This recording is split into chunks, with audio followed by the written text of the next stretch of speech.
The Sabres and Yarmo Kekalainen had themselves another busy day as they completed a sign and trade with the Washington Capitals for Alex Tuch. He signed an 8-year deal with an annual value of $10.5 million.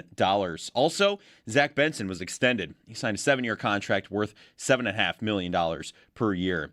If you missed any of Yarmo Kekalainen's press conference yesterday, we have that for you on our website, WGR550.com. The NHL draft just one day away. We'll see if there are any other moves in store.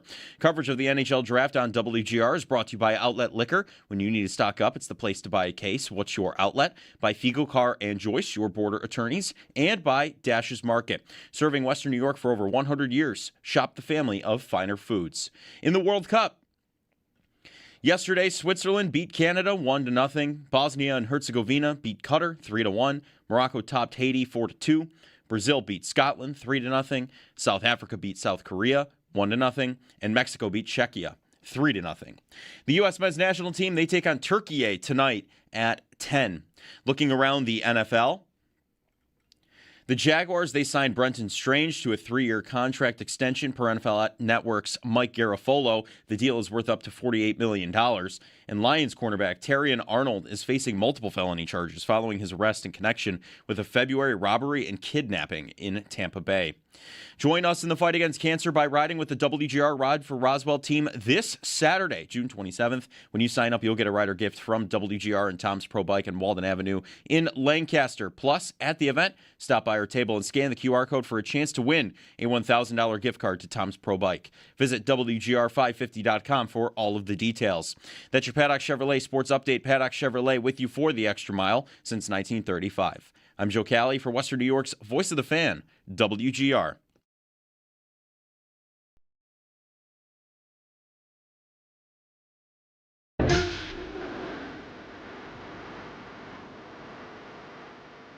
It's Jeremy White and Joe DiBiase. What is this movie? Tombstone. What is this movie? Don't even know it. It pairs wonderfully with a Cobb salad if you're interested. Jeremy White. The lengths that you're taking it to, I don't think most people have a food thing like this. Which of us is taking it to lengths? You're saying throwing no. Masters tickets on a table in front of me, and I'm just saying I hate that and find it revolting. There's no lengths. I'm not for sale, baby. And Joe DiBiase. I did have the wonder in my mind, did I have more fun with the Bills during the drought? It's fun thinking about some of those games. It's like, look at us back then. We made it through all that. You're listening to Jeremy and Joe on Western New York Sports Giant, WGR. We about to get a thunderstorm out there? Red sky in the morning, sailors be at warning. Is that right? Yeah, red sky at night, sailor's delight. Red sky in the morning, sailors be at warning. Interesting. Mm-hmm. You know, I've heard the first part of that, but I don't think I had ever heard part 2. No. I don't think I knew there was a part 2. That would make sense, though. Yeah. You know, what? Right, exactly. Yeah, 26 minutes, it looks like we're looking at something. All right. So maybe you'll hear some thunder in the background of the show here in the 6 o'clock hour. Not good news. I hope that is only here in the North Towns and not where Jeremy is currently playing his 100 holes of golf. Yeah. On his birthday, by the way. Happy birthday to Jeremy. We'll birthday. Have him on sporadically throughout the show. And he's still taking donations, of course, so you will have the opportunity to do that. And we'll check in with Jeremy in a little bit. He is down at Wanaka Country Club, so hoping that maybe it's a little bit clearer down there. I'm not sure quite what the forecast looks like down in Hamburg. But we got a lot to do on the show today. We have got a World Cup game tonight. The World Cup was awesome yesterday. I like the doubleheaders. Do you have a preference? I like it because it's just more action throughout the day. I feel like the one game at a time. It's fun, but if it's a blowout, right? If it's a 3-0 game, it's just like, okay, I'd rather change to a different one. You had the opportunity to do that yesterday for a couple of those, so right. I'm all in on the doubleheaders. Is that standard now from here on out? Is that where we're at? I think we're at least doing that for the rest of the group stage. Yeah. Because, right, teams might have something to play for, and if you put them on at different times, then there might be games that don't mean anything. So they'll probably be trying to avoid that. Yeah, like today, you've got a doubleheader at 4 o'clock, and then a doubleheader at 7, and then a doubleheader at 10. Even though at 10, like there's really, there's stuff left. But no, there isn't. Not between the two games, because there's only meaning in one of the two Group D games. The U.S.-Turkey A game means nothing for either side. in terms of the standings. It'd be cool to have the U.S. win and go perfect in the group stage. So I still would want them to win tonight and think it would be awesome if they did, but not to the extent that, you want any of their guys on yellow cards or I think anybody that's dealing with injuries to have to play a lot. We'll get some more on the U.S. World Cup matchup a little bit later on tonight. It's Jeremy and Joe looking for your phone calls at 803-0550. We've got a Blackhawks guest a little bit later on today. Jack Bushman's going to join us at 8. We've got a prospects guest on the draft, Chris Peters, at 9 a.m. So had to crack into those for the first time all offseason, I feel like. The top prospects. Did you crack into it? A tiny bit here and there. What'd you learn? If anything, what'd you learn? I learned that past Gavin McKenna, there's a couple players. The one name is escaping me. We got a couple calls on him yesterday. Stenberg. I think he's if you're going to really go up and get anybody from 4, I think that's, or you're hoping for someone to drop to 4, that's the guy, I feel like. Yeah. That's what I learned. Yeah, we'll get to Alex Tuck in a moment here, but for me it's been that San Jose likely is going to take Stenberg at 2, and this is part of why they traded William Eklund to Ottawa for the 9th pick, and that could be where they pick up a defenseman that they need in their organization. So if it does go forward, then the Sabres will be sitting there and will have the opportunity to pick the number 1 defenseman in the draft. That could be Chase Reed, seems to be the guy on most people's boards for that. And the thing about defensemen, especially in the draft, is those guys take a minute. All right, we're seeing that right now with Rodney Murtka. He was a top 10 pick, and there is almost zero expectation, I think, that he would contribute to the Buffalo Sabres this season, making the team out of camp. I don't really feel like that is on anybody's radar. And you've got guys like Cale Makar in the past where that guy's an elite number 1 defenseman, best defenseman in the world right now. Even him, it took 2 years of junior hockey after he was drafted before he made the NHL. It could take a minute at that position, and I think that's more true of blue line than it is of forward. So, the Sabres are in a window, and they probably can't fold in a young defenseman into the current window. That guy takes a year or 2 to get here, and then we saw it with Rasmus Dahlin even. We saw it with Power. Owen Power, yeah. It takes a minute, even once they're here. So Power never played in the AHL. He just came right into the NHL, right? If I'm not mistaken. Power played one more year at Michigan. One more. He that's right. Played, because he played a few games at the end of that first year. But he was at Michigan that first year. So, I don't know. We'll talk a lot about the draft pick today. I would love to have your ideas on what you want them to do with 4, especially if it's a trade.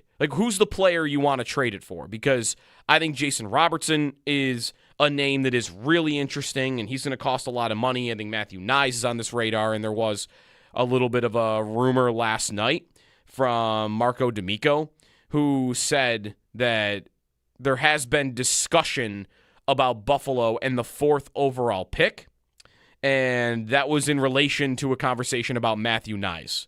Also, Pierre LeBrun said on TSN last night, TSN SportsCenter, that Yarmo Kekalainen, he knows, has been in talks with other teams where the number 4 pick has been discussed, so we'll see where that goes.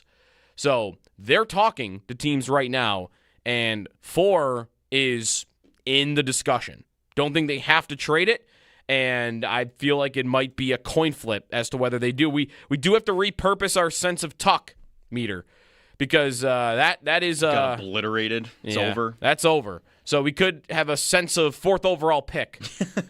we could recreate it in the next couple of days because we still have today and tomorrow until we get to the NHL draft, and we'll have coverage throughout tomorrow night. But the big news of yesterday is Alex Tuck is gone. The sign and trade is done.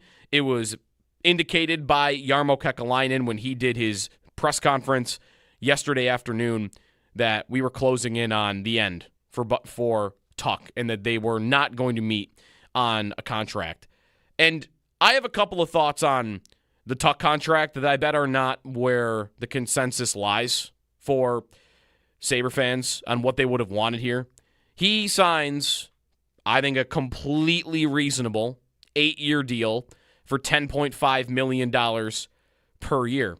It ends up, to me, looking like this wasn't really hard. This wasn't really rocket science. He just wanted what his closest comparable in the league that had signed recently signed for. Adrian Kempe, we used as a comparison, and everybody used as a comparison to Tuck when he signed months ago. Kempe signed in November. And I remember right after that happened thinking, that's the contract. That's the guy, and that's the contract. He's the same age. He's got almost the same numbers, similar type of player, just like similar size even, I think. Kempe might be a little bit smaller even than Tuck is. Yeah, 6'2" versus Tuck at 6'3". I mean, it's basically the same. They're very, very, very similar players. 36 goals last year for Kempe, 33 for Tuck. Like, if you look at the last 4 years, they're not that far off. And I remember thinking, and many did, that's the comparable right there. And Kempe, that is not the cash out, let me go to the market and get every penny I can contract. That was, no, I'm going to stay at home, or, I'm going to stay on the team I've been on, and I'm just going to take this deal rather than go to the market and see if I could get more. And that contract for Kempe ended up being $10.6 million per year over 8 years. Tuck ends up signing for 8 years, $10.5 million per year. Like, the way I view the whole Tuck saga was just, I don't think the Sabres badly wanted him. Did they want him? Sure. And I think they might have felt a pressure to at least make it look like they wanted him, because your captain and your best forward, two leaders of your team, would have probably not felt great if you had put up no effort at all. If you had just said after the season, well, that's that. 0 points against Montreal. Yeah, we're done here. See ya. Go to free agency. And if that is the attitude that they had taken and never made an offer, then I bet that would not sit well with two guys that he meant a lot to, that wanted their team to keep him. The latest reporting is that the Sabres did up their offer, but they did not get to $10 million per year. And I think you could say, and I think to some degree you'd be correct to say Tuck took the money. I think that's a spectrum. Let's repurpose sense of Tuck for that. What percentage of his decision was about the money? I'm not going to sit here and tell you it was none of it. It was a very big motivating factor, and it might have ended up being number one. But at the same time, it couldn't have all been about the money. We had a lot of reports that the Seattle Kraken were willing to go north of $11 million per year on a contract. And Tuck signs before free agency, didn't end up being with the Sabres, but he does not make it to market and does not take the deal that was reportedly going to be out there for him that would have paid him more than $11 million per year. For me, I look at what Tuck decided, and I think what he decided was, I don't need the absolute number one offer. All I need is just give me what the guy that's just like me got. That's it. The guy that didn't go to market, the guy that got that from his own team. That's it. That's what I'm worth. And I don't really see a strong argument against that from his perspective. Why should I go below what the guy signed for in November? That's my closest comparable. Don't need to cash out. I don't need to get $11 million per year. I don't need to get $11.5 million. I don't know what that number would have ended up being for Seattle. And we'll never know unless Jason Botterill tells us. And I don't know. I wouldn't be surprised if something like that goes down. If he let it slip somehow, some way. Some way. You're right. He might tell us. Yeah. San Jose told us that they wanted Byram yesterday. Mike Greer did a press conference, and we saw some quotes about that. And even a report from John Buccigrosso about what they offered. I would have rather had the Chicago offer, but San Jose was pushing for Byram too. So yeah, you're right. We could find out from Botterill. Not that it really matters to the Sabres at this point. I think the Sabres weren't they weren't a 10 in terms of motivation here. I think they would have liked to have him, and they would have loved to have him at a pretty big discount, which I think less than $10 million a year in the new cap world for that player should be qualified as. And Tuck rightfully said, I'm just going to take what my comparable took. And that's it. And now it's over, and the Sabres have to replace him. But I guess, long story short, I am probably one of the few that would look at that deal and say, I would have done that. Mm-hmm. I would have been willing to go 8 years and pay him $10.5 million per year because I think he helps me win right now. And I don't know if he'll be done in 3 years as this level of player. I don't know if it'll be 5. I don't know if it'll be all 8. Some guys play great into their late 30s. Jordan Staal just won the Conn Smythe and is just as good of a player as he was 7 years ago, and he's 38 years old. So sometimes it happens there. On the flip end, we'll talk about Vinny Trocheck today because there's some smoke about him in the Sabres. There's a guy at 33 years old who looks shot. Yeah. So Extremely shot. that happens too. But to me, like, Washington shouldn't be worried about this deal. For one, they're in a different, I will admit to this, they're in a different phase than the Sabres are. They are at the end with Ovechkin. Like, they're probably only getting one more year out of Alex Ovechkin, and they are pushing to win at all costs with him right now. It's why they trade for Jordan Kyrou, and it's why they acquire Alex Tuck, which, by the way, now puts them 4th in the odds for winning the Eastern Conference. If you go to FanDuel Sportsbook right now and look at the betting odds for the Eastern Conference, it goes Florida, Carolina, Tampa, Washington. Really? The Capitals are now the 4th betting favorite. Was that in the East. post-Tuck trade, you said? That was post-Tuck trade. I think they moved up a little bit after the Tuck trade. They moved up a little bit before that with the Kyrou trade. Mm-hmm. Yeah, they added 2 top-line wingers. That makes sense. In the course of 24 hours. Like, they are clearly trying to win right now. And, yes, that's why they did it. And maybe there is a little bit of, yeah, we'll figure it out down the road. You know what, though? There are options when you take that approach. If you told me right now Alex Tuck is going to be a disaster by the time he's 35 years old, not the same player at all, can't skate anymore, can't score anymore, and the Capitals go 5 years down the line, and then they say, man, this is getting bad, and we'd like to get out of this. What are they going to do? They're either going to attach a pick to him and get him off the team and clear the salary, or you buy him out in 5 years, and it costs you $3.5 million a year, which by then is going to be the cost of like a 4th liner. So I don't think Washington likely ever really pays for this. They actually have experience doing this. The Capitals signed one of their own, TJ Oshie, to a giant contract when he was 30 years old. And go look at his career in Washington. The final 3 years of his career in Washington, he was not a good player anymore at all. Now, they won the Cup early on in that contract. So they would tell you forever, hey, we don't regret a second of that. He was important to us in the postseason and in the playoffs and winning the Cup. Who cares what happened in the final 3 years when he was 35, 36, and 37? I mean, I don't think Washington's winning the Cup with Alex Tuck. So in that way, it's probably a little bit different. But did Washington ever really get really bad while Oshie was not that good in his final 3 years where he put up 25, 35, and 25 points on the back end of a giant contract? I just think good teams do these types of deals, and if it really gets that bad, they figure out a way out of it. I don't think Washington's going to pay for this contract at all. I think if the Sabres had signed him yesterday to this contract, I would be taking the same approach. Like, good. He's going to play on my top line. He's probably going to score 30 goals for me this year, and I'm not worried about a $3.5 million cap charge in 2035 as part of a buyout when the cap's going to be enormous by then. So, yeah, I would have done it. But everyone had their line in the sand. I had mine. Like, I would have probably not wanted to go above 11. And for some, including the Sabres, by the way, 10 sounded like their line in the sand. I guess I just wonder, how badly did you really want him? Because there is wanting him and showing like you wanted him and making offers And then there is how bad you really did, which is you knew what the cost was going to be.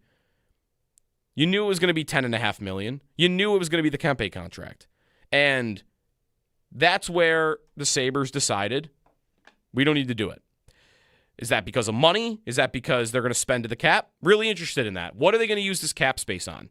I'm still pretty confident they're going to do something else big. I don't think the offseason, because right now, today, after the last 2 days, where they have traded their number 4 defenseman and their number 1 winger, their team, as currently constructed, is not as good as it was last season. But who believes for a second right now that this is it? Because I don't. All the smoke about them talking now about the 4th pick and about the 20th pick. I think there is a big move coming, and I'm hopeful it would be a player better than Alex Tuch. It's got to be an upgrade if you're going to use the 4th pick. Or at least a guy as good that is younger.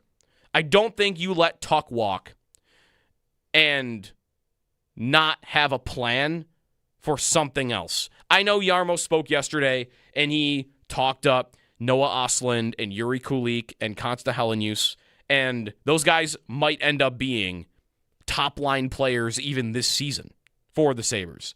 But I think that's what you do when you're not going to do that. Right. When you're doing a press conference and you know Tuch is leaving and you don't have this other trade yet done, whatever it might end up being, then what are you going to say? Like, oh, yeah, look at these 3 guys. That's what you're going to say. So not to say that Yarmo is lying. I think he definitely believes in those 3. But he's not going to tell you, well, guys, I have a Matthew Nyes trade that's like on the 5-yard line. He's not going to sit up there and say that yesterday. So I think they are trying to do something else. And if it doesn't work, then yeah, sure, you have the kids to fall back on, and that's not the worst idea in the world. I just would have I would have rather had Tuch on the team than done nothing at forward and just relied on the kids. But again, I don't believe that that's where we're going to end up. I think they're going to do something in the next 2 days, which is exciting. I am as excited about the next 2 days for the Sabres transactionally, like trades, signings, as I've been since when? I mean, I wouldn't even want to say when Darcy Regier was the GM, because there was the do something Darcy was a thing. Yeah. I don't know that I've ever been as excited about what they could do in a trade or in a move over the next 2 days as I ever have been with this team. They just have never been the team. No, okay, you know what? There was 1 week right after Pagula bought the team, that offseason, because of the promise of money now being spent on the team, and the chains were off for Darcy, go do whatever you want, and they gave Ehrhoff a 10-year contract, and those times would have been similar. There was an expectation of, hey, we're going to do something big. And then they did do, Ehrhoff I would qualify as something big. They signed a guy to a decade-long contract. But that's the last time. So that's 15 years ago. It's been a while. And I have that sort of expectation over the next 48 hours that this team's going to do something, and it's going to get us as pumped up about them winning and winning big this season as any move they've made in a long, long time. And it's nice to believe the GM will actually do it. You have the guy behind the scenes that's actually going to go make a big move with the big stick, Yep. 803-0550 is the phone number. All right, let's go to the phone lines, and we'll start with Larry in South Florida. What's up, Larry? Hey, good morning, gentlemen. Before I get to my question/point, Joe, how many goals you score in the power play, buddy? Who? Oh, me? Oh, the 11-day power play? Two. Yes, Two. Oh, that a man. Hey, For a 3-hour game, so again, goals per 60 wasn't necessarily the best. It's basically 3 games in 1, so. I'm sure you had some assists, though, Joe. But it was fun. We raised a lot of money. You can still donate, by the way, 11daypowerplay.com. But anyways. Oh, okay, so for the number 4, first of all, I thought the trade that he made to get, the number 4 pick and everything else he got was unbelievable. But now he's got to do the right thing with it. So if we would have signed Tuch, then I would have just kept that pick. And with number 4, if that Reed defenseman was there, I would have grabbed him. But now we have those 2 young defensemen, and like you said, it takes a couple of years, and they're at that point where they're in year 1, maybe year 2 of development. So I would take everything I could do to go and make that trade, give up the number 4 pick. Do not go get Connor Hellebuyck with that. Maybe with the 20th pick or a second-round pick, but not the 4th. I'd go it for Matthew Nyes or Dylan Larkin if that's even a possibility. And I'd love to get your thoughts because we need to get a replacement for Tuck right away. That's so important. And Nyes, I think, would be a fantastic replacement. Plus, if I remember correctly, isn't he a fairly good-sized guy? He's big. Yeah, definitely. Thanks, Larry, for the call. He's 6'3", 232. Yeah, we're talking power forward here for Nyes, and he skates. And actually, that's one thing that you're going to miss in Tuck is the combination of size and speed.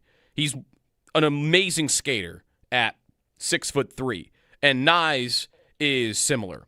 You know, last year they have NHL Edge stats now at NHL.com that show you what a guy is skating-wise, and Tuck was in like the 80-something percentile last year for all his skating speed metrics, and let's pull up Nyes real quick.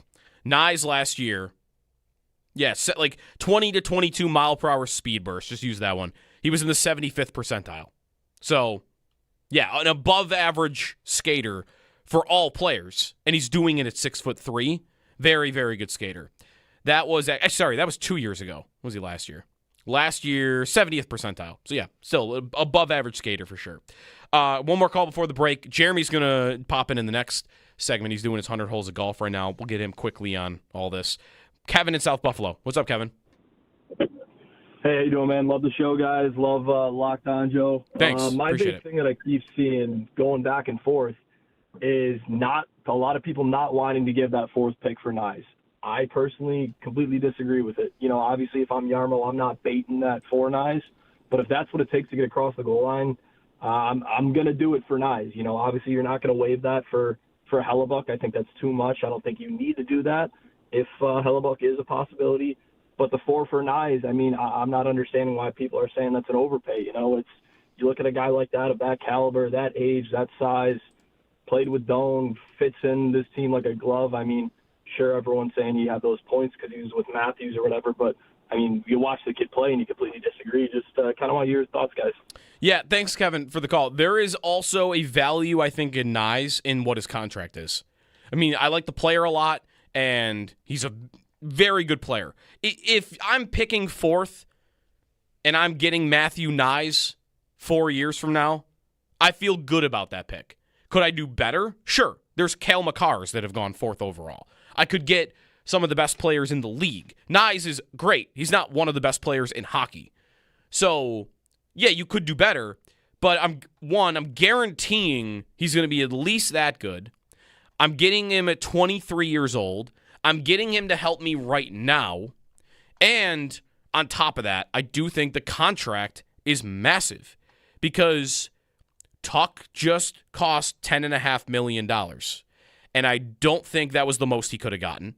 And I think that's only going to go up for these players as we march forward with the cap rising. Jason Robertson, who, yes, better player than Matthew Nyes, but Jason Robertson just basically made it known to everybody through reports and media, like via his agent, that he's not signing for less than $14 million a year. $14 million a year. Kaprizov signed for $17 million a year. McDavid's going to end up signing for $20 at some point soon. Like, the numbers are going to skyrocket. And this guy makes $7.75. It's like having another Tage contract. I think Tage's probably better than Nyes too. But you're getting guys at the old price. And you're filling your team with a bunch of those. Yeah, like that, you'd have to pay a premium for it. The 4th pick. But having him under contract for 5 more years at that dollar amount, I mean, in 3 years, it's going to look like one of the best contracts in hockey. And, like, who's his agent? Why did he sign when he did? So there's a value in the contract as to why, yeah, I would be willing to go to number 4 to trade for him as well. 803-0550 is the phone number. We got a couple Matthew Nyes callers, Dylan Larkin. What's your favorite idea with the 4th pick? And Anybody out there feel like the Sabres should have done the Tuck contract at $10.5 million a year? Let me know what you think. We'll get Jeremy on when we come back. 100 Holes of Golf. We got Paul coming up at 7. Jack Bushman on the Blackhawks trade from a couple of days ago at 8. All ahead here on Jeremy and Joe. This is WGR.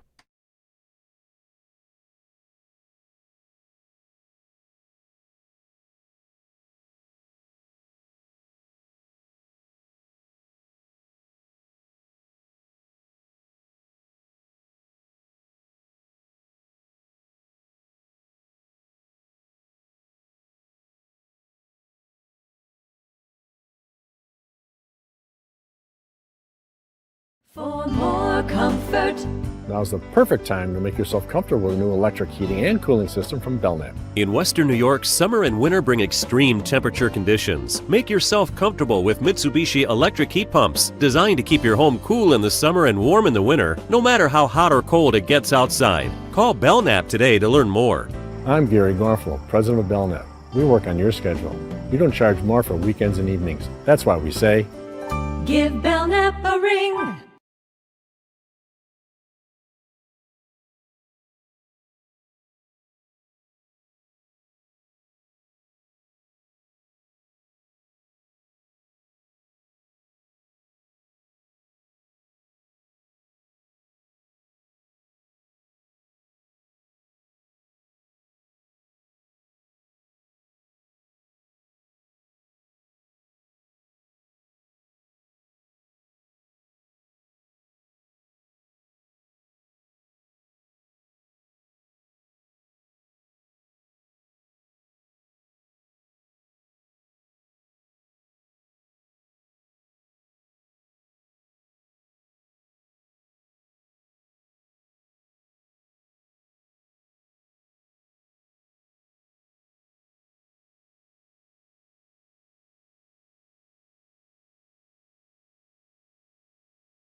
And we'll have coverage throughout tomorrow night.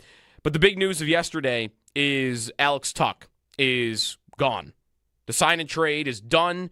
It was indicated by Yarmo Kekalainen when he did his press conference yesterday afternoon that we were closing in on the end for Tuck and that they were not going to meet on a contract. And I have a couple of thoughts on the Tuck contract that I bet are not where the consensus lies for Sabre fans on what they would have wanted here. He signs, I think, a completely reasonable 8-year deal for $10.5 million per year. It ends up, to me, looking like this wasn't really hard. This wasn't really rocket science. He just wanted what his closest comparable in the league that had signed recently signed for. Adrian Kempe, we used as a comparison, and everybody used as a comparison to Tuck when he signed months ago. Kempe signed in November. And I remember right after that happened thinking, that's the contract. That's the guy, and that's the contract. He's the same age. He's got almost the same numbers, similar type of player, just like similar size even, I think. Kempe might be a little bit smaller even than Tuck is. Yeah, 6'2" versus Tuck at 6'3". I mean, it's basically the same. They're very, very, very... As they completed a sign and trade with the Washington Capitals for Alex Tuck. He signed an 8-year deal with an annual value of $10.5 million. Also, Zack Benson extended. He signed a 7-year contract worth $7.5 million per year. In case you missed any of Yarmo Kekalainen's press conference yesterday, we have that for you on our website, WGR550.com. The NHL draft just one day away. We'll see if there are any other moves in store. Coverage of the NHL draft on WGR is brought to you by Outlet Liquor. When you need to stock up, it's the place to buy a case. What's your outlet? By Fiegel, Carr, and Joyce, your border attorneys, and by Dash's Market, serving Western New York for over 100 years. Shop the family of finer foods. In the World Cup yesterday, Switzerland beat Canada 1-0. Bosnia and Herzegovina beat Qatar 3-1. Morocco topped Haiti 4-2. Brazil beat Scotland 3-0. South Africa beat South Korea 1-0, and Mexico beat Czechia 3-0. The U.S. men's national team takes on Turkey tonight at 10. Around the NFL, the Jaguars, they signed Brenton Strange to a 3-year contract extension. Per NFL Network's Mike Garafolo, the deal is worth up to $48 million. And Lions cornerback Terrion Arnold facing multiple felony charges following his arrest in connection with the February robbery and kidnapping in Tampa Bay. That's your Paddock Chevrolet Sports Headlines. Paddock Chevrolet with you for the extra mile since 1935. I'm Joe Cali for Western New York's Voice of the Fan, WGR.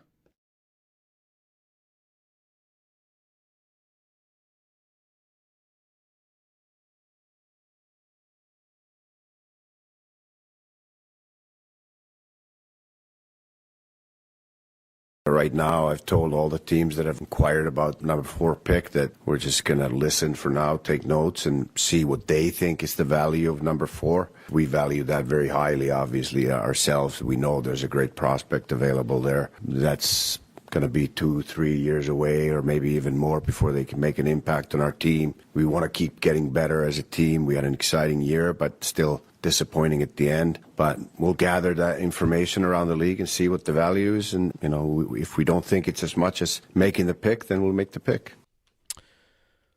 Yarmo Kekalainen speaking yesterday. That was before they traded Alex Tuck to the Washington Capitals. But the 4th pick, there's smoke about it. Will they trade it? We'll see. Good morning. 803-0550 is the phone number. If you want to line up on the phone lines, what's your idea for pick number 4? But we were going to check in with Jeremy right now. Happy birthday. It's 100 holes of golf down at Wanaka. And what's the scene? Is it raining down there right now? What are we looking at? It's not raining, Joe. We're looking at about 115 over a trap. I got work to do. A trap. All right, we got what? Are we going? That's a gap wedge. Gap wedge, full swing. Yeah.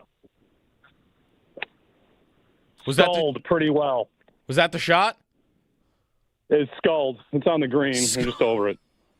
Not my proudest. It sounded better than sculled. It was low on the face. It was your fault. I mean, you know, how can I be expected to concentrate? That's a breakfast ball, a call breakfast ball. Yeah. You probably don't get breakfast balls in 100 holes. No, pre-breakfast balls, actually, because you tee off before the sun's up. So we're on hole, 12, I think. All right. So, yeah, we got up to a pretty fast start. All right, and it's your birthday so far, so donations of 47, right? That'd be perfect. We got the QR code up on the YouTube stream right now, and what do something for every birdie, eagle. What are we looking at? You know, maybe for pars would be better. Pars, you know. We'll see. We'll see. I've had a bunch of pars. I haven't hit a green yet. We're getting loose. You know, I need 30 holes. I was going to say, so far this has been you've sculled a ball and you don't really want to go to birdie challenges. I just, I want to under promise and over deliver is what I'd like to do. All right. But my main goal is to out fundraise Nate. Okay. Nate's playing out here too, and I'm a little bit behind him. Be great to just beat him. We're raising money for the Luca Kalani Foundation and for Roswell Park and the Courage of Carly. We've, over the years, it's been a lot of, I think it's year 11 for this event, and year 11. 29 golfers. It's a great event, but a great day out here. Hopefully we can dodge some raindrops. Even if it rains, we're going to push through it no matter what. So pretty much the plan. All right. How far behind Nate are you? Close? In fundraising, $500. Oh, we can get that. Come on, let's get It's gotta Jeremy above. happen. We got on his birthday. Let's get Jeremy above Nate for sure. $47 would be appropriate. You could give $100. How about $470? That'd do most of the work. That's true. Where'd you end up? Just off the green? Over the bunker, so I'm chipping over it again. I might chip this in. Oh, okay. There's nearly a birdie chip in. Yeah. All right. So, it's so same golfer. Skull one from 110, nearly chip in on your next shot. That's how it goes. All right. Well, we'll check in in a little bit and see how you're doing. Yes. Any other big trades? Everyone out here is asking me if big trades are happening because I was off yesterday and everything's happening. Yeah. No, nothing's happening right now. Is your phone on a alert enough that you would know if it happened? When we were doing 11 Day the other day, that's when the Byram trade happened. So nobody on the ice, nobody knew until Owen told us. Right. I imagine you guys on the bench talking about it is all happening. Oh yeah. So, everyone learned word of mouth. So. Well, I'm going to count on you to text me if something happens, and I'll tell everybody here. All right. We'll call you if something happens. I want to go on the record. I think they should keep the 4th pick. They should keep does it matter the player that they could get back? Or all instances they should keep the 4th pick? It matters, but, within reason. All right. I'll take McDavid, but we wanted a whale this offseason. The 4th pick is a whale, so I'm into it, But whatever, it could be fun. It's a fun offseason already, that's for sure. Definitely. All right. Thanks, Jeremy. All right. See you, fellas. You can donate. The QR code is up on our YouTube stream right now. Yeah, let's get him above Nate. Got to be above Nate. Got to do it. That might have to go in an open, by the way. Let me the throw sculling something of in the here right now. The skull. Yeah, see though, it didn't really translate. It sounded through like good contact. The phone. Yeah. I thought it was going to be. I couldn't even tell one if he did hit it. I thought I heard something that was a shot, and it sounded like a normal shot. Mm-hmm.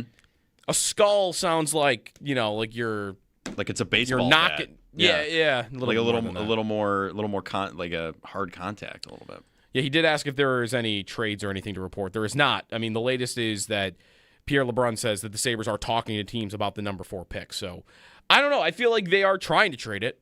I don't know how badly, and I think them picking 4th on Friday with the draft being here is not a bad result at all. I think it's a great result for what you traded to get that asset. But do you think they're actually doing what Yarmo said in that clip? Like, they're not actively trying to shop it, but they're going to just sit there and take notes on what people want for it? GMs and wording and, actively trying to shop. He's talking to teams. Who calls who first? Who texts who first? To me, it's just, not really actually that important. What's important is, are you willing to talk to the team about it? You're not hanging up the phone, then to me, it's all the same. Right. You're negotiating with other teams about it. Let's go to Paul in Buffalo on movement around the league, the 4th pick, what else the Sabres could do. What's up, Paul? Well, first and foremost, Joe, congratulations on being a parent. It's been that long since I talked to you. Thank you. Sure, it's going to be a wondrous adventure for you for the rest of your life. To the Sabres, Yarmo sounded just so cool as a cucumber in losing what was arguably his best forward last year and maybe anywhere from 2nd to 4th best defenseman last year. And he just treated that press conference. Basically, he just said no biggie about 30 times in a row. And I'm happier than a peacock that Zack Benson has signed long-term. I mean, I've been calling about him since he was 18 years old. He's had greatness all over him from day one. And so I'm very happy about that. I think the return they got for Bowen Byram in and of itself, in a vacuum, was great. However, right now, as it stands, we are a far worse team. This is a small market offseason right now, and we need to bring a whale back. And I can't even wrap my brain around wanting to draft the 4th overall pick. When are we supposed to compete for a cup in 2030? No. The cup window is now.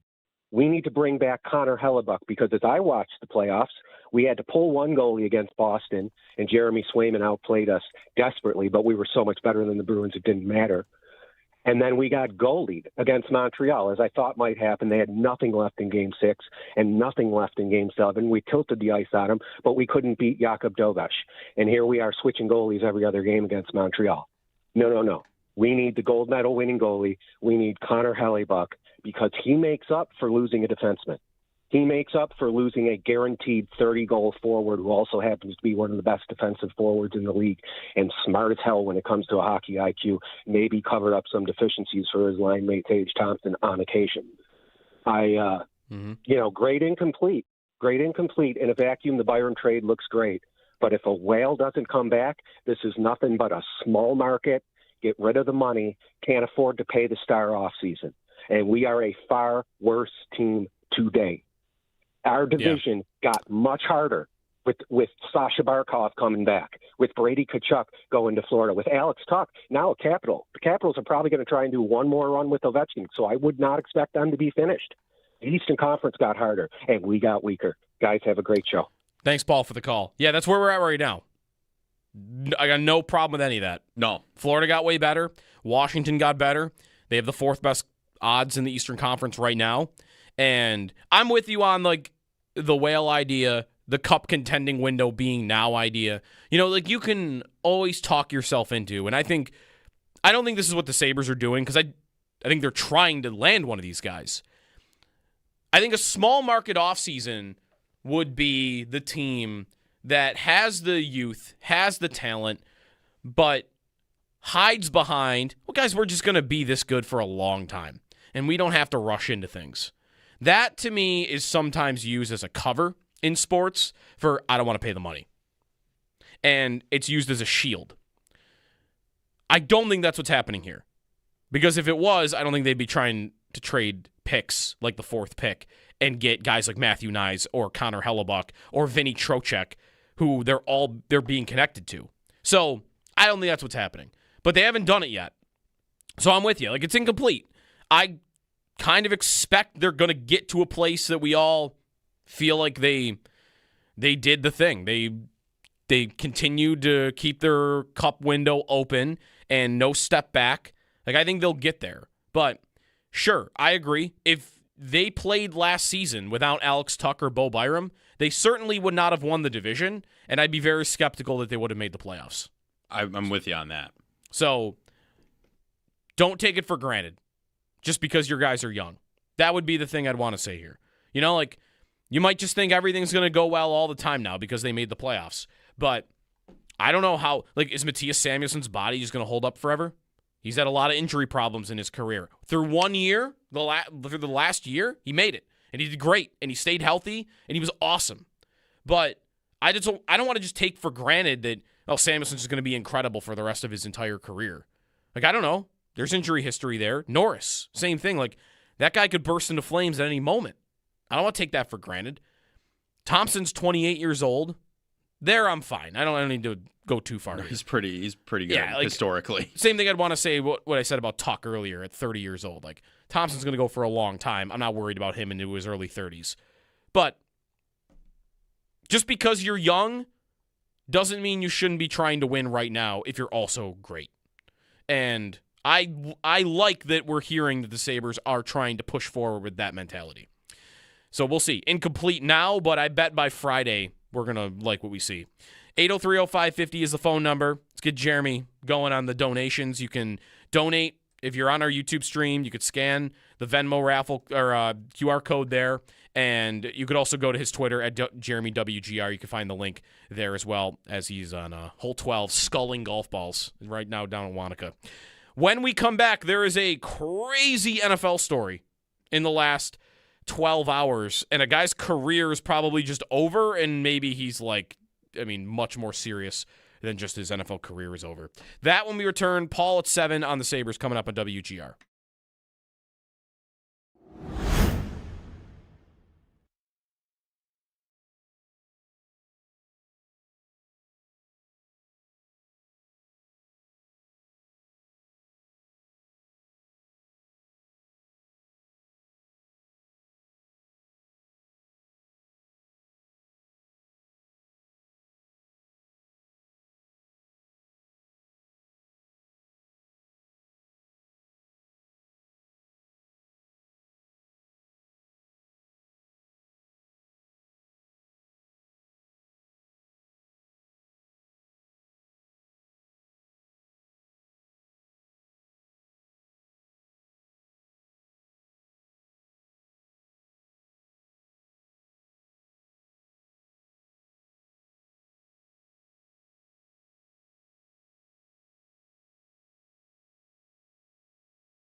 There's a wild story in the NFL. Terrian Arnold, good player, first-round pick of the Lions a couple years ago.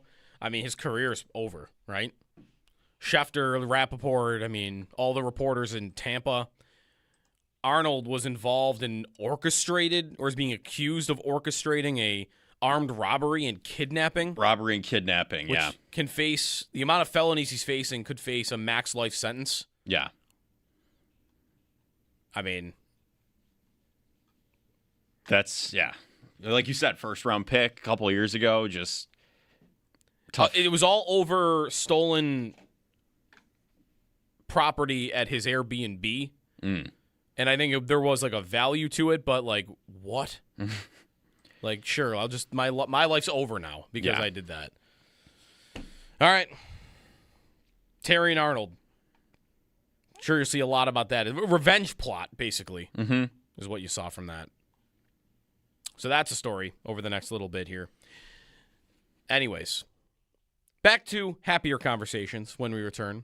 The Sabres, what is ahead? Big moves. Alex Tuch off to Washington. Sabres get a third.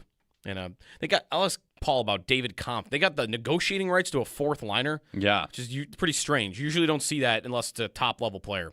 Paul, when we come back here on WGR. Very similar players. 36 goals last year for Kempe, 33 for Tuch. Like, if you look at the last 4 years, they're not that far off. And I remember thinking, and many did, that's the comparable right there. And Kempe, that is not the cash out, let me go to the market and get every penny I can contract. That was, no, I'm going to stay at home, or, I'm going to stay on the team I've been on, and I'm just going to take this deal rather than go to the market and see if I could get more. And that contract for Kempe ended up being $10.6 million per year over 8 years. Tuch ends up signing for 8 years, $10.5 million per year. Like, the way I view the whole Tuch saga was just, I don't think the Sabres badly wanted him. Did they want him? Sure. And I think they might have felt a pressure to at least make it look like they wanted him, because your captain and your best forward, two leaders of your team, would have probably not felt great if you had put up no effort at all. If you had just said after the season, well, that's that. 0 points against Montreal. Yeah, we're done here. See ya. Go to free agency. And if that is the attitude that they had taken and never made an offer, then I bet that would not sit well with two guys that he meant a lot to, that wanted their team to keep him. The latest reporting is that the Sabres did up their offer, but they did not get to $10 million per year. And I think you could say, and I think to some degree you'd be correct to say Tuch took the money. I think that's a spectrum. Let's repurpose sense of Tuch for that. What percentage of his decision was about the money? I'm not going to sit here and tell you it was none of it. It was a very big motivating factor, and it might have ended up being number one. But at the same time, it couldn't have all been about the money. We had a lot of reports that the Seattle Kraken were willing to go north of $11 million per year on a contract. And Tuch signs before free agency, didn't end up being with the Sabres, but he does not make it to market and does not take the deal that was reportedly going to be out there for him that would have paid him more than $11 million per year. For me, I look at what Tuch decided, and I think what he decided was, I don't need the absolute number one offer. All I need is just give me what the guy that's just like me got. That's it. The guy that didn't go to market, the guy that got that from his own team, that's it. That's what I'm worth. And I don't really see a strong argument against that from his perspective. Why should I go below what the guy signed for in November? That's my closest comparable. Don't need to cash out. I don't need to get $11 million per year. I don't need to get $11.5 million. I don't know what that number would have ended up being for Seattle. And we'll never know unless Jason Botterill tells us And I don't know, I wouldn't be surprised if something like that goes down. If he let it slip somehow, some way. Some way. You're right. He might tell us. Yeah. San Jose told us that they wanted Byram yesterday. Mike Greer did a press conference, and we saw some quotes about that. And even a report from John Buccigrosso about what they offered. I would have rather had the Chicago offer, but San Jose was pushing for Byram too. So yeah, you're right. We could find out from Botterill. Not that it really matters to the Sabres at this point. Like, I think the Sabres weren't a 10 in terms of motivation here. I think they would have liked to have him, and they would have loved to have him at a pretty big discount, which I think less than $10 million a year in the new cap world for that player should be qualified as. And Tuck rightfully said, I'm just going to take what my comparable took. And that's it. And now it's over, and the Sabres have to replace him. But I guess, long story short, I am probably one of the few that would look at that deal and say, I would have done that.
The Sabres and Yarmo Kekalainen had themselves another busy day as they completed a sign-and-trade with the Washington Capitals for Alex Tuch. He signed an 8-year deal with an annual value of $10.5 million. Also, Zack Benson was extended. He signed a 7-year contract worth $7.5 million per year. In case you missed any of Yarmo Kekalainen's comments, that's up on our website for you, WGR550.com. The NHL draft just one day away. We'll see if there are any other moves in store. Coverage of the NHL draft on WGR is brought to you by Outlet Liquor. When you need to stock up, it's the place to buy a case. What's your outlet? By Fiegel Carr and Joyce, your border attorneys, and by Dash's Market. Serving Western New York for over 100 years. Shop the family of finer foods. In the World Cup, yesterday, Switzerland beat Canada 1-0. Bosnia and Herzegovina beat Qatar 3-1. Morocco topped Haiti 4-2. Brazil beat Scotland 3-0. South Africa beat South Korea 1-0. And Mexico beat Czechia 3-0. And the U.S. men's national team takes on Turkey tonight at 10.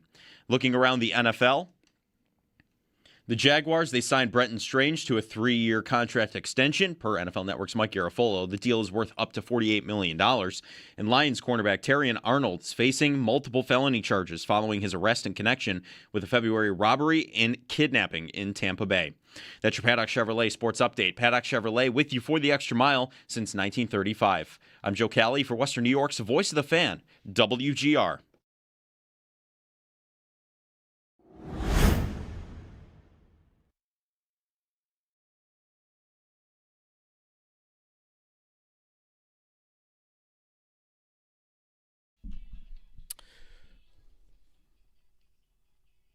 Paul Hamilton now on the Western Hotline. Sabres roll along as the draft is on Friday. They still have the 4th pick. As of now, hold on, Paul, let me refresh Twitter. Just make sure they still have the 4th pick. Yeah, I think we're good. I think we're good to go. Good morning. Thanks for coming on. Yeah, no problem. How are you? Good. There's a lot of, it's rumor season, right? So you're seeing, they're at least talking about the pick. And, I mean, we didn't need to see a report about that. Yarmo Kekalainen talked about that yesterday, among a lot of other things, that they're certainly going to be willing to talk about that pick, but also aren't afraid to make it. So, I don't know. We'll see. Do you have a feeling right now, one way or the other, whether they want to trade that pick?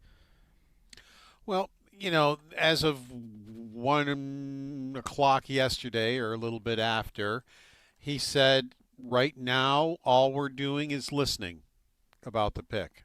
You know, where he goes, we're not in any any of these things that will, hey, we got to make a decision right this second. He goes, we are listening, seeing what's out there, seeing what people are willing to pay for it, and then they'll start moving. So they've had a day of doing that, of just listening to what other teams feel about it and what they're willing to do about it.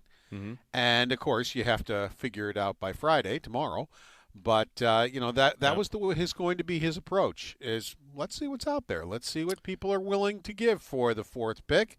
And then it's our turn, and then we'll figure out what we're going to do with the fourth pick. Yeah. Paul, there's been a lot of talk about, we'll get to Alex talk, Zack Benson. There's a lot of news happening around the team right now. But there has been a lot of discussion in Toronto about Matthew Knies. And I know that's been a popular discussion amongst Sabre fans. Is he worth the fourth pick to you, or is that a different trade?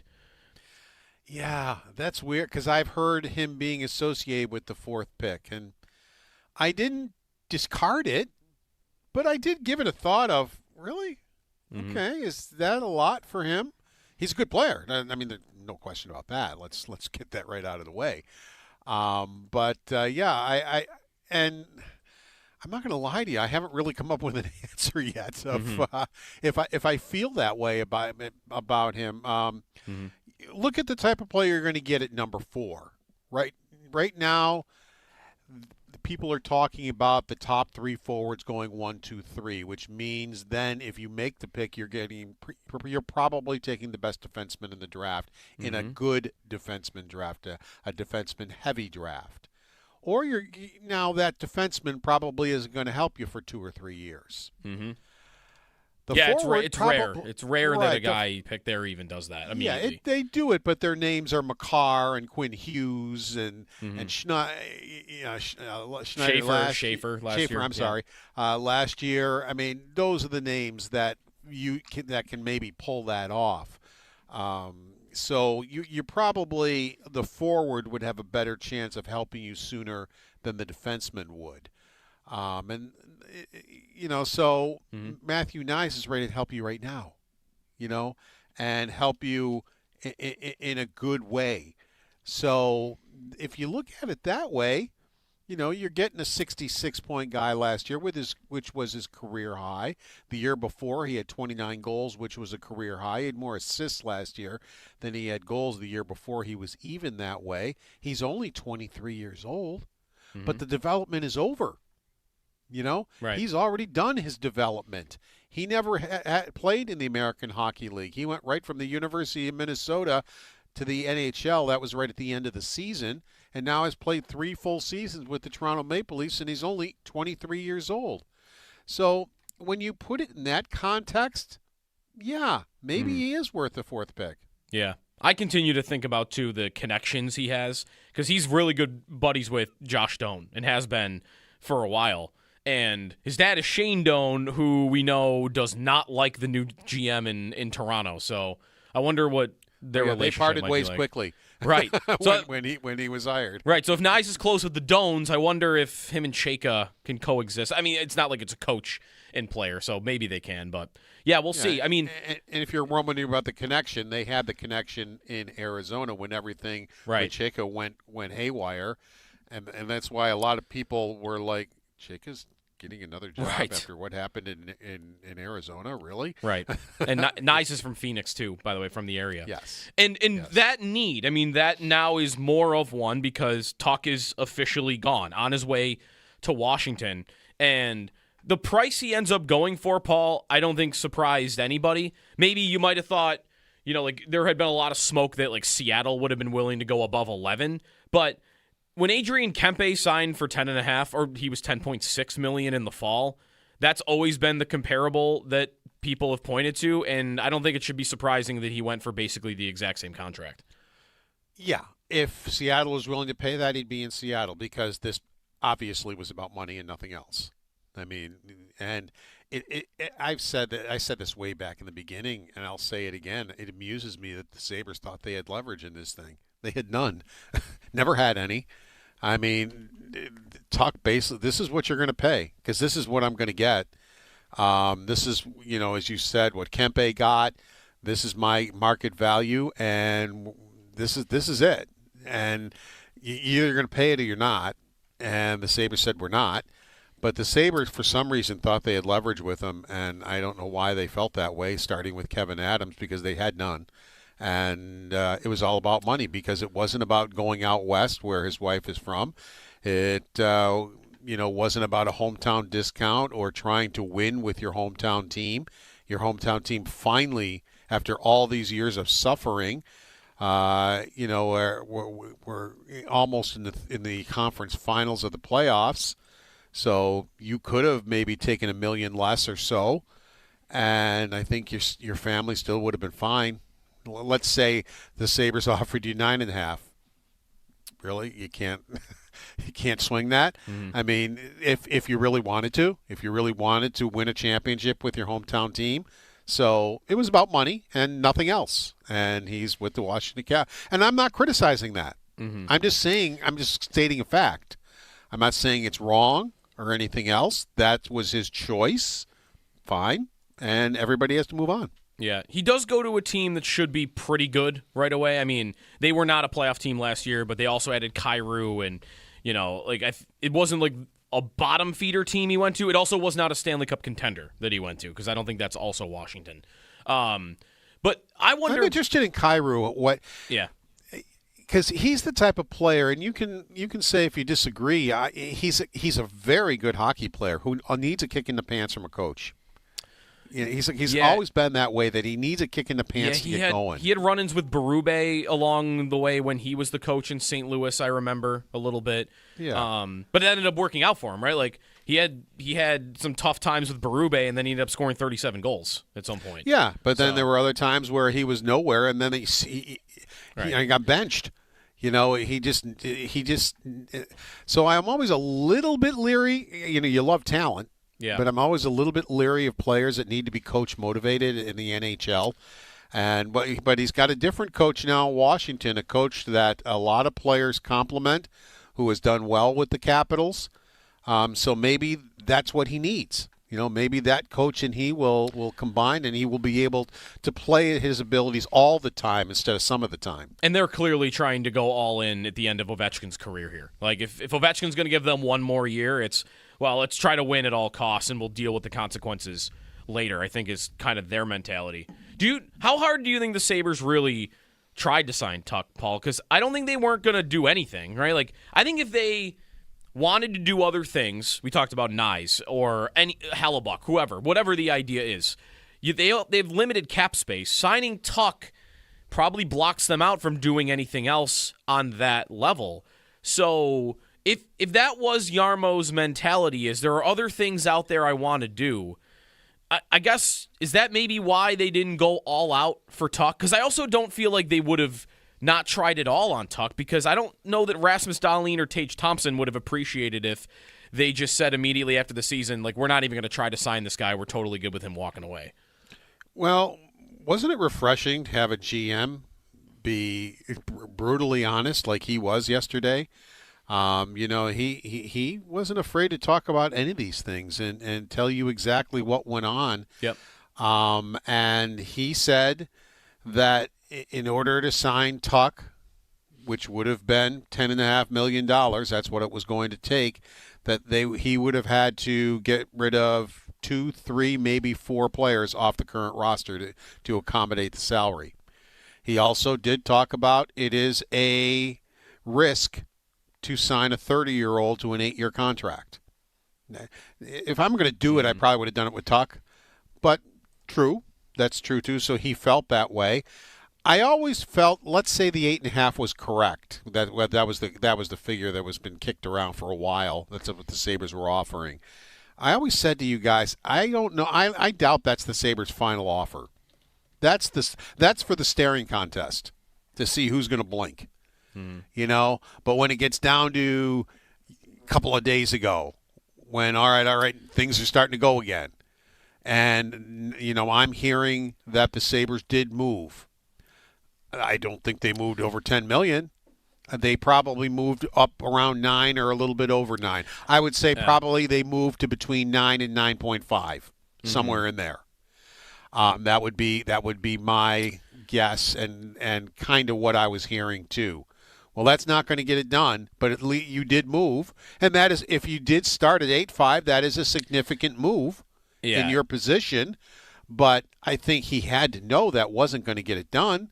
I think that's hoping that he's going to give you the hometown discount, and he wants to try to win a championship with his hometown team. I think that's what that is. Right, yeah, because 8.5 sounds to me like you're not really trying to sign the guy. You're just trying to make it. That's the staring contest. That is when didn't the Sabres offer Briere at the end like a 5-year deal that was way, way less than Philly was going to offer? Like you offered him a contract knowing that he wasn't going to take it. Like that to me would have been the Tuck deal at 8.5. Like that's not realistic. But you're right. Like it does seem as though they moved up and were hoping that he would take a bigger discount to come here. So now that it's over, Paul, like how do you think he'll be remembered as a Sabre? I mean, he was a part of the team that ended the playoff drought. It's not like he was here long enough that we're talking about, I think, like Hall of Fame or number retirement stuff, obviously. But, I mean, he was a part of a monster trade that was ugly when it happened. And I remember talking with you and others about, like, he had been a good player in Vegas, but not maybe a great player. And he definitely elevated once he got here. Yeah. And always gave the fans here everything he had, both on and off the ice. You know, I know fans sometimes feel like when these things happen that they've been abandoned and then the player gets booed and that type of thing. I would hope that's not going to happen, that people recognize, you know, what the Sabres meant to him while he was playing here. Professional athletics are a business.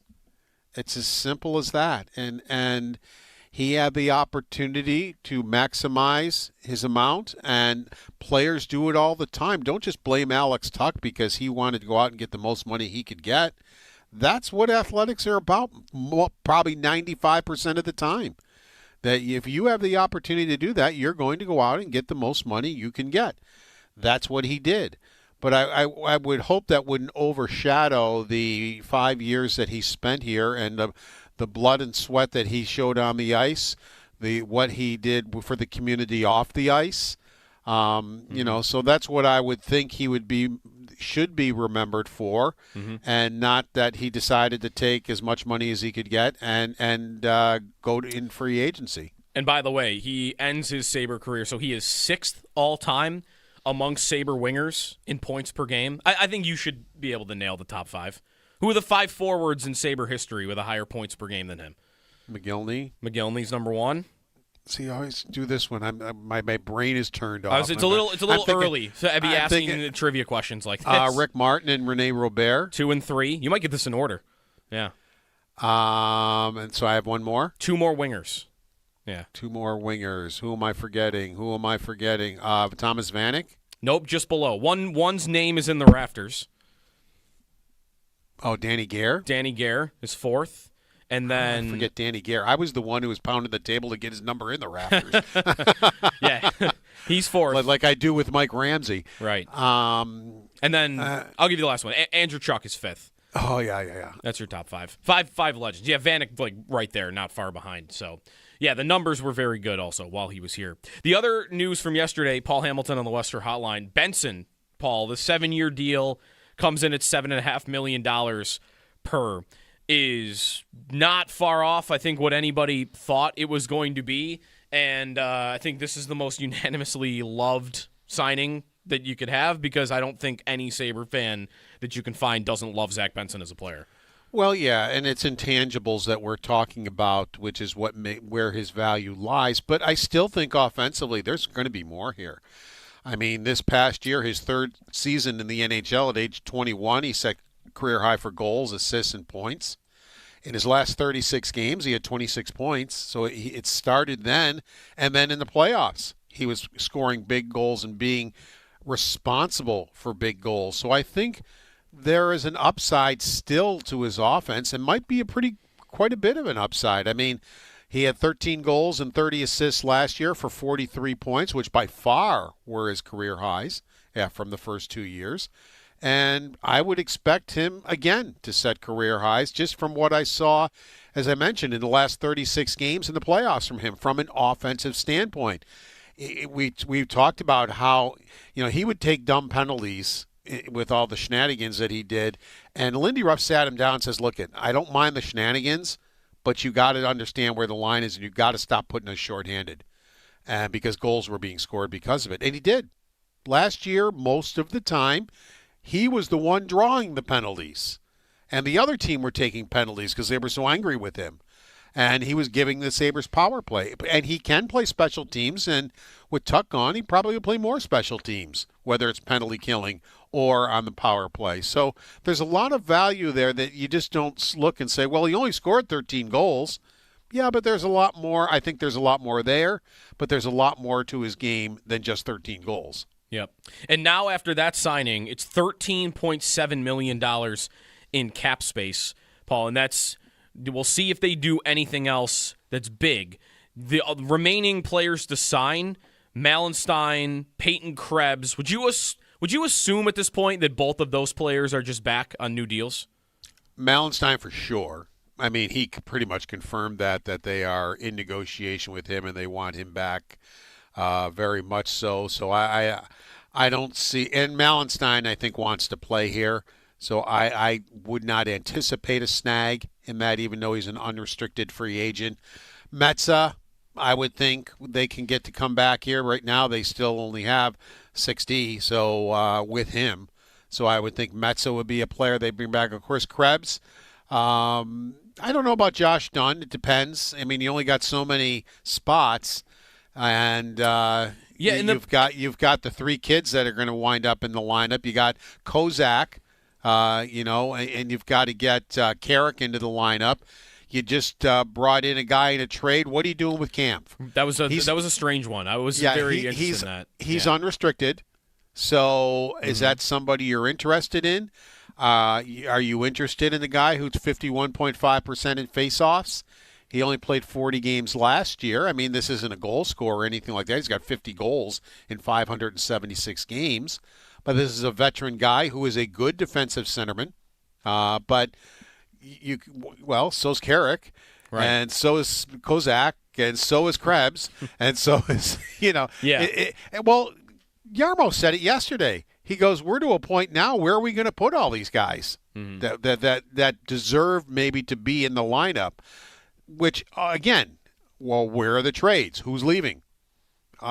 Some of these guys are probably leaving, which are going to open up spots because I don't think trading is over. I always tell you, not much surprises me.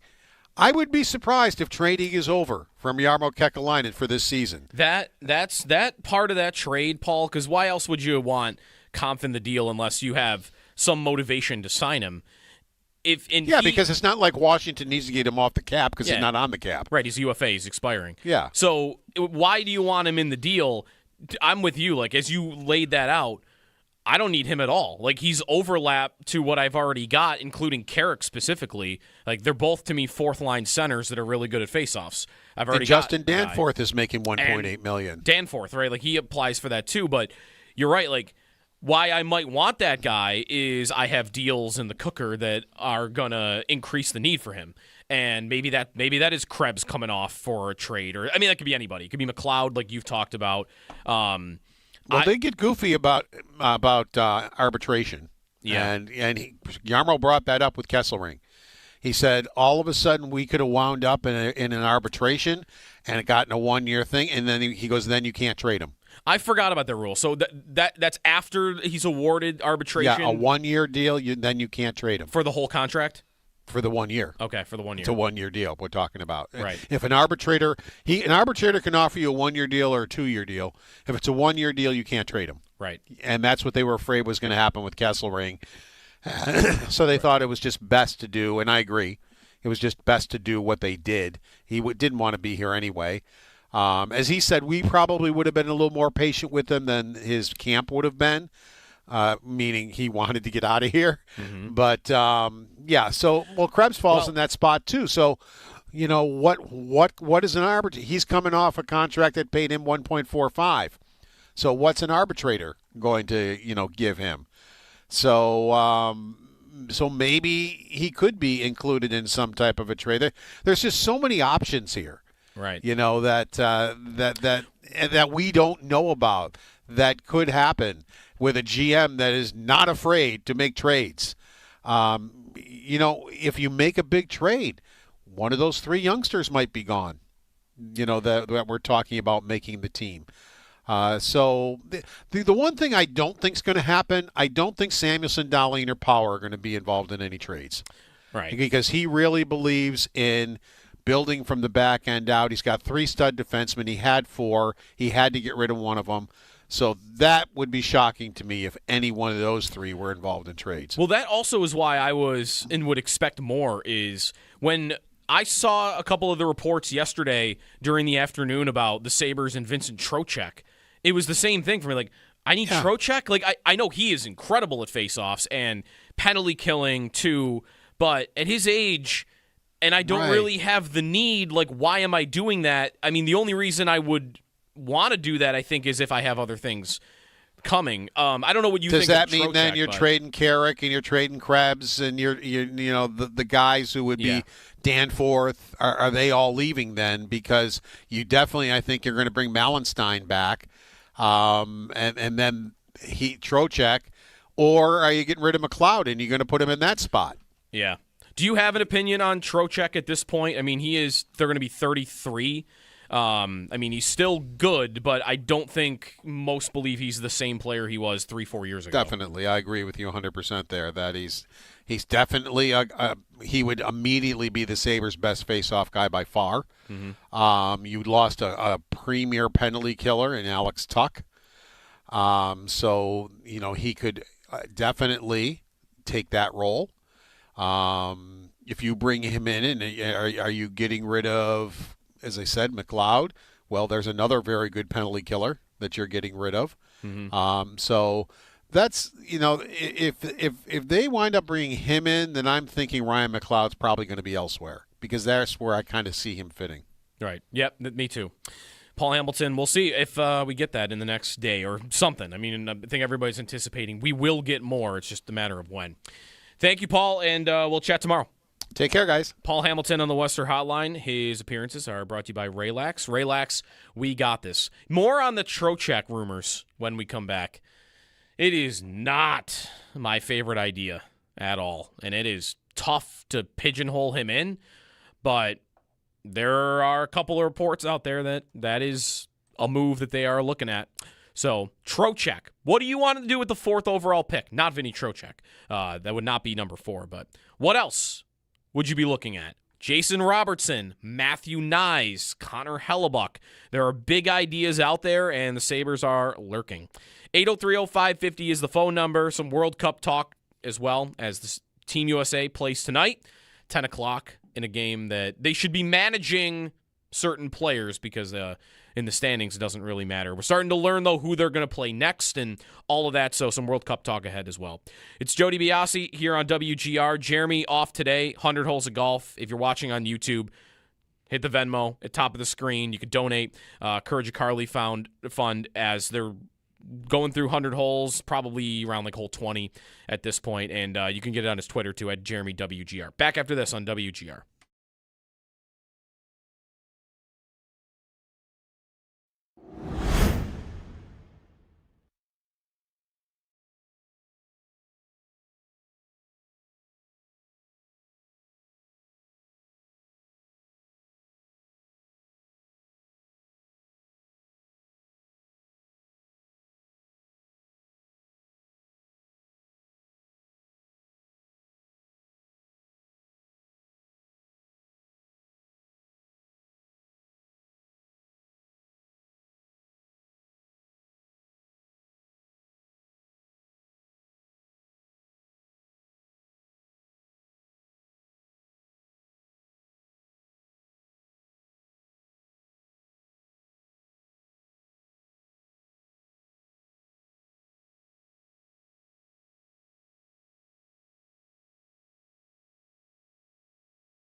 The Sabres and Yarmo Kekalainen had themselves another busy day as they completed a sign and trade with the Washington Capitals for Alex Tuch. He signed an 8-year deal with an annual value of $10.5 million.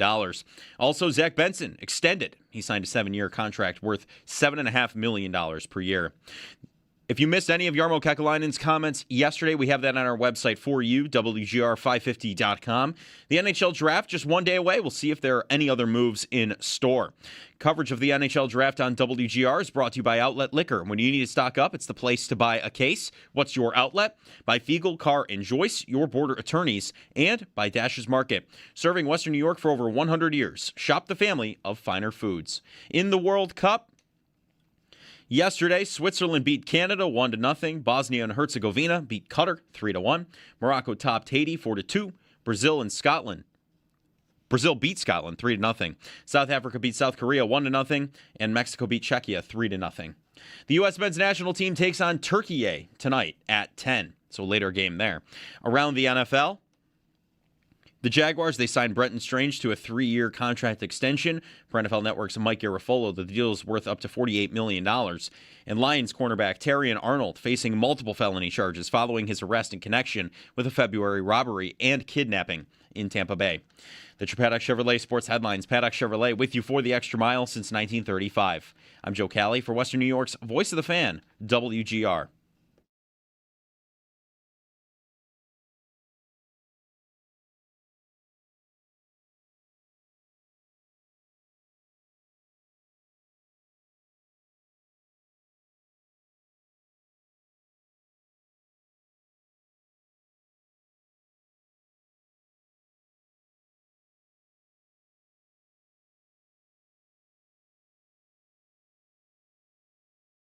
We've had a couple of agents tell us, and the players have changed their no-trade list, and Buffalo's off of it now, so that's great news for us. I think we can be a destination. Everybody saw the passion in this hockey market last spring and in the playoffs, and it was incredible. People have taken notice of that, and winning helps. I always say that, so I think those couple things combined, the Buffalo and the Buffalo Sabres are becoming a destination. We'll see. I hope he's right. Because so far, guys are just leaving. Yeah. Right. So far. I'm very hopeful, though, that in the next 2 days that will change. Yarmo Kekalainen. I like listening to Yarmo. Yeah. He was pretty frank yesterday, which I appreciated. Yeah. Like, he just told it how it was. He tells it how it is, but also he is not just... Like, sometimes I feel like a guy can come off as direct, but actually isn't really giving you anything. It's like a facade, yeah. Yarmo is actually trying to give you something. A little bit. Not to the extent that I think like Tim Murray used to. But honestly, I'd say Yarmo's the first GM that I've liked listening to since Tim Murray. Which I know was only 3 GMs ago. Right? 3 GMs ago? But anyways, we'll get to your phone calls. How much should I avoid the trap that is a Vegas account on Twitter declaring that the Vegas trade with the Sabres for Eichel is now a fleecing because the Sabres lost Alex Tuch? One, you shouldn't really care too much about did you do better in the trade than the other team. If you got what you wanted out of it, then who cares about the other side? Vegas won that trade the moment Eichel lifted the cup. So that also makes it a moot point. And also, Noah Osselin does exist, and he is a part of that trade. He is the first-round pick from that trade. So, the Eichel trade's not over. Krebs is still here for now, but he's more of a secondary piece. Yeah, Tuch's gone, but Osselin, he's either going to be here and be a really good player for a really long time. I don't think that needs to make it so that the Sabres won the trade. They're probably never going to win the trade unless they win the cup. If they win the cup and Osselin's a part of it, a big part of it, then beautiful. Then you'll say, yes, they did. But he also could be a part of a big trade going back the other way, where he is now one of the pieces the Sabres used to bring back somebody of significance. I think it would be easier to do that if the fourth pick was going to be a forward. But we'll talk with Chris Peters coming up at 9 o'clock from Flow Hockey on this draft and the prospects. But I think a lot of the draft experts seem to think the best player available when the Sabres are up on the clock at 4 is going to be a defenseman. So if that's true, I'd be a little less willing to want to part with an Ostlund. But, if that's what it takes to get a Nyes or to get, of course, a Robertson. Robertson, we'll get to Tony and David. You're on hold. We'll get to you in a moment here. If Robertson is truly available and would sign with the Sabres, that is idea number one. Yeah, you're hammering that if that's the case. It is the most expensive, both from a trade acquisition cost and a money cost. Mm-hmm. He wants over $14 million per year. He is worth over $14 million per year. 45 goals, 96 points last year. He's had a 100-point season. He will score 50 goals in his career. And if I can get that guy, you want to talk about an upgrade over Alex Tuck that is also 4 years younger, that's the guy. That's franchise-altering in the best way possible, right? Right. And if that takes Ostlund or Helenius to get it done, that's the guy I would be willing to go there for. But there's not going to be many of those. Nyes maybe is another, and Larkin probably is another, and that's probably the short list. Mm-hmm. Nyes, you said the price is good for him. So it would be, right? Or would it be too much? But, the price on the contract is good. Yeah. The price on the trade is going to be really expensive and is likely going to cost you the 4th overall pick. I think he's getting traded, though. Mm-hmm. I mentioned this with Paul. Can't stop thinking about how much Shane Doan and John Chayka do not like each other. That the moment Chayka was in Toronto, it was like, we know we're not working together. Everyone in hockey knew he was leaving, and he immediately left. And I guess that started with like a dinner when Chayka was in Arizona as the GM, and Shane Doan was retiring, and he was coldly telling Doan that, like, you're done here or something. Whoa. At the end of Doan's career at a franchise that he had given everything to and had stayed. You want to talk about hometown discounts. Like, he did that multiple times in Arizona. And that's how you got traded going out the door. And I think there were more things that happened. So Shane Doan is Josh Doan's father, and the Doans are close with Matthew Nyes. So I can't imagine Matthew Nyes has much of a respect for who the new Leafs GM is. And does that cause a fracture? I think that has to be why you're seeing as many rumors about him as you're seeing. Because otherwise, you would never trade him.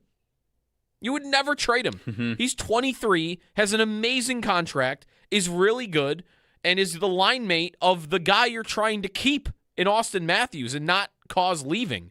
So why is he popping up in rumors? It has to be because him and the GM cannot possibly respect one another. Maybe it's a one-way street. Maybe Chayka has no problem with Nyes, but Nyes, just from what he knows.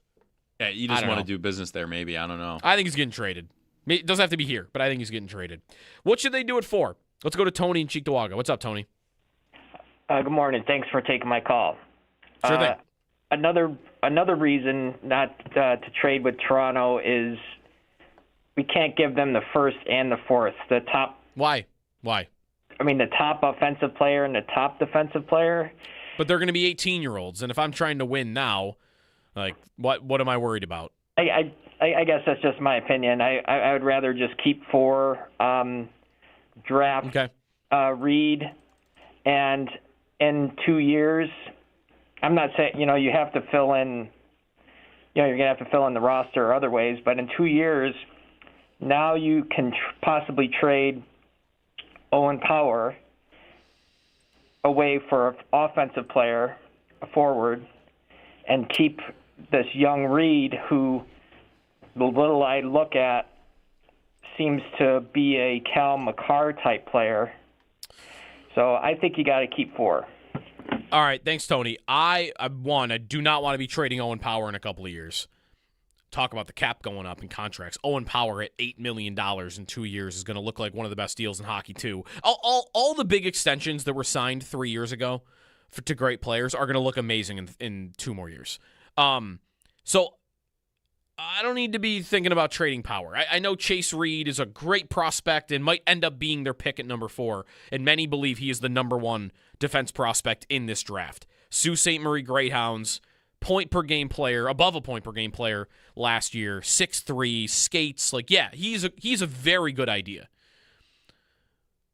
I don't want to trade Power just because he's going to be really good. Also, I think putting Makar on him as a comparison, I don't want to rule out he could be Makar. Makar is the best defenseman I've seen in 25 years. Guys aren't just going to show up in the league and be Cale Makar. But can he show up and be... What was the Norris voting last year? Who do I want him to be? Can he be Dahlin? Yeah, right. Dahlin is one of the best defensemen in hockey. He's not as good as Makar. Maybe last year he was. Makar had some injuries. But on the overall, not as good as Makar. Dahlin, though, is that end of the first tier defenseman in the league. Schaefer is going to be up there. And if Chase Reed is going to be one step below that, yeah, that would want me. I would want to stay at 4. If you told me I knew that Chase Reed's going to show up in 3 years and be the 6th best defenseman in hockey, I'll sit at 4, but you can't guarantee that. And I'm also not afraid of trading the 4th pick to Toronto. No, I'm not worried about that at all. You said, it's 18-year-olds who might not see the league for multiple years, right? It's not. You're trying to win now. That should be. If you're going to do that, you're going to do that for that reason, and it's not going to affect you in the immediate. I think if Toronto makes that trade and they acquire the 4th pick, could go great for them. I think they are heading down the path of Matthews leaving. And if that happens, they are a rebuilding franchise. And I think the Sabres have arrived at a point where you do not have to worry about rebuilding franchises. If they ever decide to join the party and start winning again, I'll worry about you then. But I'm not going to worry about rebuilding franchises. I think Toronto, if they make that trade, is a rebuilding franchise. Absolutely. Is that not how everyone thought about the Sabres? Before this year. Yeah. And then they joined the party, right? That's just how it is. David and Cheektowaga next. Hey, David. Hey, guys. How you doing this morning? Good. So, I got to say, man, I feel like lots of ways we can go. There's really no wrong answer. I think they're all good ideas. I feel like the Sabres are lacking a forward that moves the meter by himself. A star-studded guy that's we got to watch him, like a Celebrini, in the past. You know what I'm saying? Like Ovechkin, whatever. We need a top guy. I feel like take that number 4 pick, throw Sturbach or Merca, another first-round pick, go for number 2, get Stenberg. Okay? And if Toronto does a switch up and you get McKenna, who cares? It's a win-win. They're both great. They're both going to move the meter by themselves. They're both going to be here within a year. Okay? We've got young players. We need to bank. And we have been. We need to. This year of all years, I feel like stop. We're not in the place that Florida's in. We're not in the place where these teams that have been winning for years and years and years can just grab somebody, throw young guys away because they have a bank of players, 26 to 32, that are all great. We don't have that yet. But we've got young players that we need to see what these guys are. Especially with the cap going up, we've got the room in the future to sign them. So I'm not worried about giving away any of our top studs right now. Benson and Doe project to be on that first line. Thompson's not going to be here in 4 years. If he is, he ain't going to be as good as he is now. But a guy like Ivar Stenberg could be the best player in the league. So, what the hell are we doing here? Let's not worry about giving everything away. We have a lot of great cachet right now. We got the 20th pick. That could be a defenseman that can fill in for Merca or for Sturbach down the road. We can get a good goalie this year in the draft, too. There's 6 goalies that are going to go in the top 4 or 5 rounds. I was telling Joe about it. 2 of them are 6'8" monsters. This year, and a lot of them from Czechia, where Hasek's from. They're having this the rebirth of Czechia and some of the scouting. I'm sure you guys will get into that during the week with the draft coming. But the point is, I feel like they need to package that number 4 for the number 2. Get Stenberg. I mean, if he falls to us, that'd be even more beautiful. If he fell to us, that'd be fantastic. But the point is, you can get this guy. You have him. See what happens with him. I'm not worried about replenishing nothing. I want to see what Aslan, Kulik, Helen Hughes, these guys are going to be great players. And you know what? You can always make a move before the trade deadline as the season comes in too, man. We'll see what happens with Luukkonen and Lyon and them guys. They're up after this year. So it's I feel like Sabres got to kind of run it back a little bit with now you're going to have Helen Hughes and you're going to have Kulik and you're going to have all these guys the whole season. Throw Ivar Stenberg in there. It's like another stick of dynamite, another match of the dynamite, man. Yeah. Benson's going to be great this year. Dolan's going to be great this year. Thompson should have a rebirth with these guys on his line. Like, dude, I'm excited for this season. I feel like if they don't trade out of it, take Reed at 4. And then we got Reed coming up the pipeline. You can never have too many defensemen. They're always great cachet down the road to trade. So take Reed at 4 then. But my point is, if you can't go up to 2, take Reed at 4. If you can get Nice for 4, yeah, okay. I mean, that's cool. He's a big dude. He could probably come in right now, help us win right now. So I feel like they can't go wrong no matter what they do, but I want Stenberg. Yeah, thanks, David, for the call. You really want Stenberg. I want Stenberg, too. I saw a model this morning, just one guy's model, evaluating prospects, and it was over like the last 3 years, where Bedard was the best prospect in this score. Celebrini was number 3. Stenberg was number 2. Not McKenna. McKenna was 5. Stenberg was number 2. Above Celebrini. And Celebrini, I think Celebrini's better than Bedard, but that was, a pre-draft score on just one guy's model. I like him a lot. I think the appeal of Stenberg is not just that he's a prime A chip that you're acquiring out of that Byram trade immediately, but he also is probably the one guy you would pick in the top 5 that isn't McKenna that would show up right away. Like, I think Stenberg, we'll ask Chris Peters at 9. I feel like the noise is he would play right away in the NHL and help you. When we come back at 8, we'll talk with Jack Bushman on Chicago and more on Louis Crevier and maybe what they were hearing about the 4th pick and who they wanted. All ahead here in WGR.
New baby gadget just dropped in my house. Oh, Not quite gadget. Toy. Okay. Foot piano. Foot piano? She lays on a mat, and the mat has attached to it like a piano, like big keys. Oh, that I've rise seen up, this. and she kicks them. I've seen that. I didn't know that was what Creates the that was, noise. though. Yeah. That's fun. It's a lot of fun. How's that going to be Just on watch your her ears doing, like, after a little pretend while? that she actually knows what she's doing. It's just Mozart. I think she recognized, hey, this is creating noise. Let me keep kicking this thing as hard as I can. All right, we're late to a break. Jack Bushman when we come back on the Sabres trade with Chicago and what the Sabres are getting in Louis Crevier. Next on WGR.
Sabres and Yarmo Kekalainen had themselves another busy day as they completed a sign and trade with the Washington Capitals for Alex Tuch.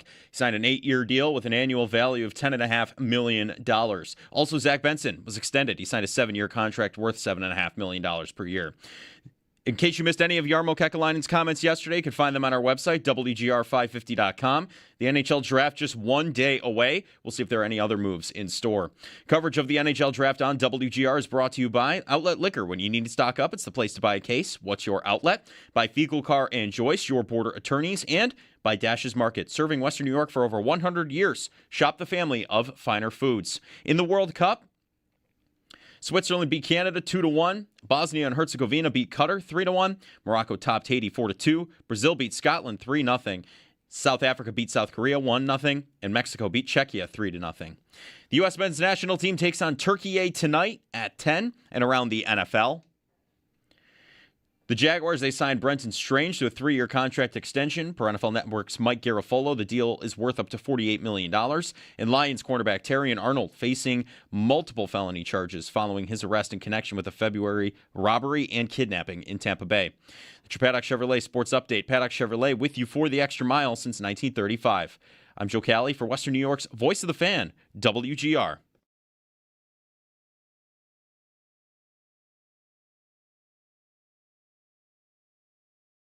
I feel like I know Connor somewhat decently well. I think we both just shared how excited we were with each other. I'm super excited to get the opportunity to play with him. Everyone knows how good of a player he is. You know, I'll do my best to contribute to his success and the team's success however I can.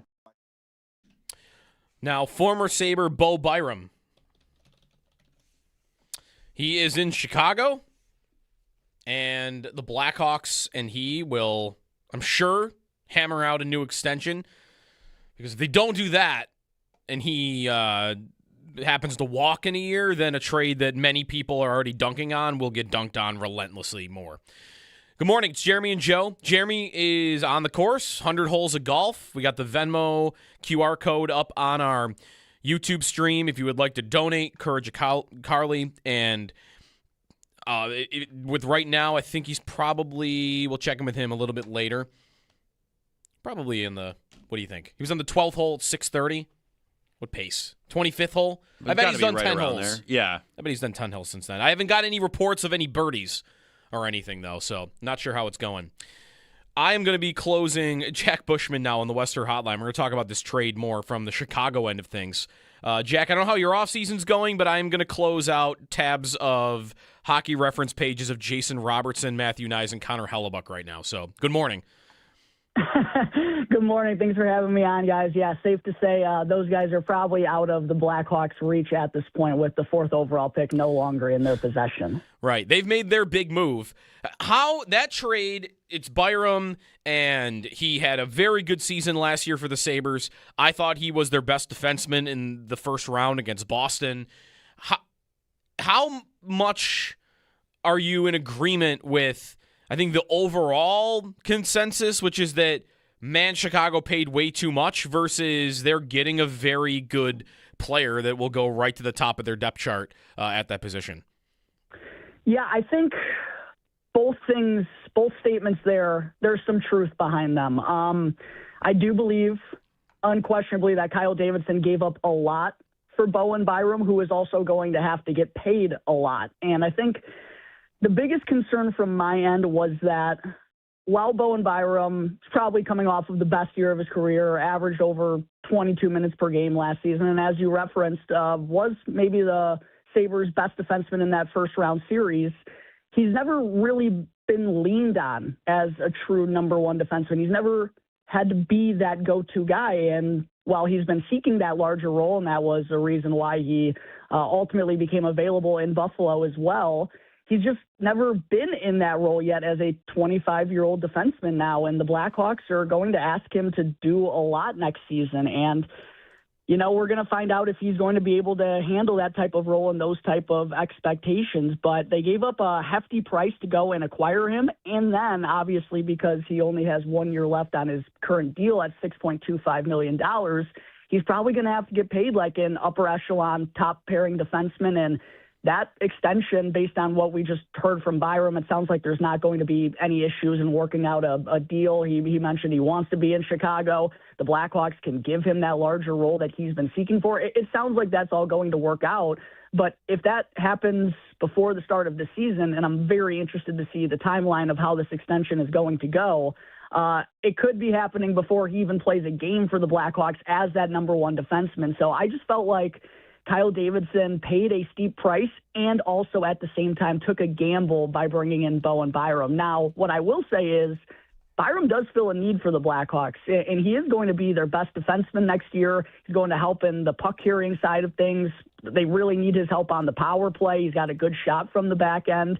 All those things are true, and even with Jordan Greenway as well, he's going to fit a need down on the fourth line. But, man, did the Blackhawks pay a hefty price in order to bring those two on. But Kyle Davidson clearly wanted to improve his roster. He saw the moves that were going on around the league, and I guess he felt like he couldn't stand pat anymore doing nothing. Right, because part of why it's not just, that they paid the 4th overall pick, it's Kyle Davidson could be right in all of that, but it still is a projection. Like, he has been very good in both Colorado and Buffalo at times as, sometimes in Colorado he was the number 2 guy. Sometimes in Buffalo he was the number 2 or he was the number 4. But he's never been leaned on, as you mentioned, as that number 1. So we still don't really know what it would look like. Like, there are some, inconsistencies in his own end, and he has never really been a power play quarterback. So you can think he can do it well all you want. It's just, again, you're trading for a guy that hasn't really done it on a large scale. So that is the risk. And I guess the other part of it, Jack, that Chicago might be getting criticized for is more what the league has done with picks like that. Like, I was taken aback. I did not know that it had been 18 years since somebody had traded a top 5 pick. And I almost feel like that fact has made it look worse for Chicago, too.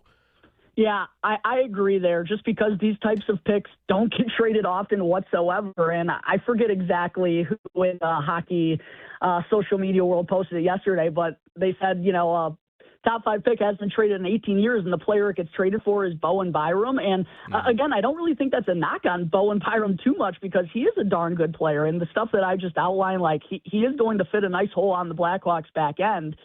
But there is still some wishfulness involved with this trade here. And again, the point that I went on earlier, you're going to have to pay Bowen Byram a significant amount of change. So, yeah, there is definitely still some projecting here, and considering, again, what it also costs the Blackhawks potentially in terms of the rest of their offseason. I guess, the NHL draft is tomorrow, but it just costs them that opportunity as well, I feel like, to bring in another legitimate top 6 forward for Connor Bedard for really the first time. So there's a couple of repercussions of this trade. And I just felt like the value might not have been necessarily maximized, but I also understand why Kyle Davidson was aggressive in this type of situation. I just thought it was kind of a peculiar choice at this point in time. Jack Bushman, Locked On Blackhawks and Chicago Hockey Now on the Wester Hotline. So Byram obviously is the main piece of the deal. The other player, the other defenseman that's going back is Louis Crevier to the Sabres. And that was part of why I wanted to get you on, is not a player that I'm super familiar with other than knowing he's really, really tall. 6'8". And I know that he had a breakout year last year, but to what extent was it, maybe breakout is too strong, but it felt like last year he took a step. Honestly, I was really impressed with what we got from Louis Crevier last year, a guy who was selected in the 7th round just as kind of a flyer from the Blackhawks and had been in the pro system for a couple of years now, but I honestly never really gave him too much of a chance to become an NHL piece. He opened up this past season as the Blackhawks' number 7 defenseman, but because of the struggles from young guys like Artem Levshinov and Sam Rinzel, he kind of got thrust into a larger role and really exceeded a lot of people's expectations in that spot. I think he really established himself as a sound penalty-killing defenseman. He's got that big body, as you talked about, 6'8". It's funny, Joe. I mean, I have been fortunate enough to interview Louis in the Blackhawks locker room a couple of times this last year, and sitting down on the stall, he's just about as tall as I am. So he's a massive human being, and he's got a super long reach, and it felt like he kind of growed into his role as the season progressed and understood, what he was being asked to do out there. And he also chipped in surprisingly well offensively. He's got a super powerful shot, and he's not afraid to use it. So not someone who will give you much in the offensive zone other than that shot, but can beat goaltenders because he's got a lot of power on it. So I feel like he's just kind of starting to scratch the surface and figure out that, he can get it done at this level. But that was another thing that I really didn't love about this trade from a Blackhawks perspective, because Louis Crevier last year was one of their two best defensemen, and Bowen Byram more so known for his offensive abilities. And the Blackhawks have Rinzel, Korchinski, Levshinov, who are all kind of known for that similar-ish style as well, whereas Crevier was like the stay-at-home defender. So I definitely still have some concerns over whether the Blackhawks defense as a whole will be able to defend well enough next season, especially now that Louis Crevier is gone, and he was a huge reason why they had the second-best penalty kill in the NHL last year as well. So I think he's going to be someone that Buffalo fans are really going to learn to like. He's kind of quiet in the locker room, but he's got a good humor about him, but a super big body and knows how to use it in both offense and defense. What would you envision his role being? The Sabres have an opening now in their top four with Byram out, and I kind of feel like Yarmo Kekalainen has sounded like he thinks there's another move to come that would fill that spot. Do you feel like Crevier is more third pair than not quite a Byram replacement literally, but do you feel like him playing 17 minutes a night like he did in Chicago is probably where he would max out, that anything above that you might be asking for too much? Yeah, I feel like third pairing is probably where you'd feel the most comfortable about him long term. Now, if someone, how hockey goes, someone happens to get injured, he can go in there and step in and do that role. And he, like I mentioned earlier, one of the better defenders for the Blackhawks last year. He was a -2 on a really bad Blackhawks team. Not that plus-minus is always the most indicative stat, but I always look for outliers, and he was certainly an outlier on the Blackhawks team. So I think you feel most comfortable about him on the third pairing. He could fill in every now and then, but probably 17 minutes per night is probably what you're going to be looking for him out of maximum. Last thing for you, Jack. We're just learning and getting more familiar with the options at number 4. It still feels like the Sabres could flip that pick for maybe a Tuck replacement, something like that. But if they sit there at 4, what were you thinking about for Chicago with the 4th pick, and what was available and what maybe your favorite idea was for them? Yeah, well, obviously, if Ivar Stenberg was going to make it to 4, that's where I was going. But I was always kind of hard-pressed, despite what some of the mock drafts were saying, that he was going to make it outside of the top 3. For me, from the Blackhawks' perspective, when they still had the 4th pick, I thought it was going to come down to either Chase Reed or Carson Karls. I ultimately, in the Locked On NHL mock draft that we did, Joe, I mocked Karls to be the pick for the Blackhawks at 4, just because, well, I do feel like Reed has a little bit higher upside than he does. Karls, I thought, would have fit the Blackhawks much better just because they could have used a left-handed defenseman up until they acquired Bowen Byram. So that's why I went with Karls, but I do think Reed has the highest upside overall. And if you ask me to pick between one of those two, I'd probably go with Reed. I just lean Karls in the Blackhawks situation because he fit their organization a little bit better. But those were the two defensemen I think it's coming down to between who's going to be the first blue liner off of the board on Friday. Yeah, we're with you, though. I feel like Stenberg has become like okay, how do we get him? Is there a chance he falls to 4? Could we move up to San Jose at 2 and get him if they want a defenseman? So I feel like that seems to be the dream right now for Sabre fans, but it's just going to come down to it. Was the same logic for you why you thought he might have fallen out? That because it would be what? San Jose wants defenseman, and then Vancouver's just going to take Manny Malhotra's son. Yeah, that's what I was thinking as well. And okay. I really did believe the Sharks had good reason to go with a defenseman at number 2 just because of their organizational need. Right. But, man, passing on Ivar Stenberg, and then once they made that trade yesterday, once they traded Eklund, I think it was pretty much signed and sealed that Stenberg's going to be their pick at 2, assuming. Right. Yeah, makes sense. Jack Bushman, Locked On Blackhawks, Chicago Hockey Now. Thanks, Jack, for joining us, and we'll talk down the road. Yeah, absolutely. Thank you for having me on. Enjoy the rest of the day, guys. You as well. Louis Crevier. All right, I'm in. I like the idea. He's cheap, too.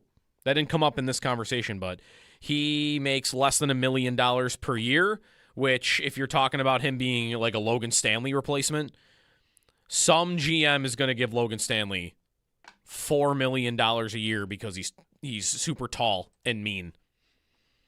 Well, he has the perception of being mean. He didn't really show that here in Buffalo.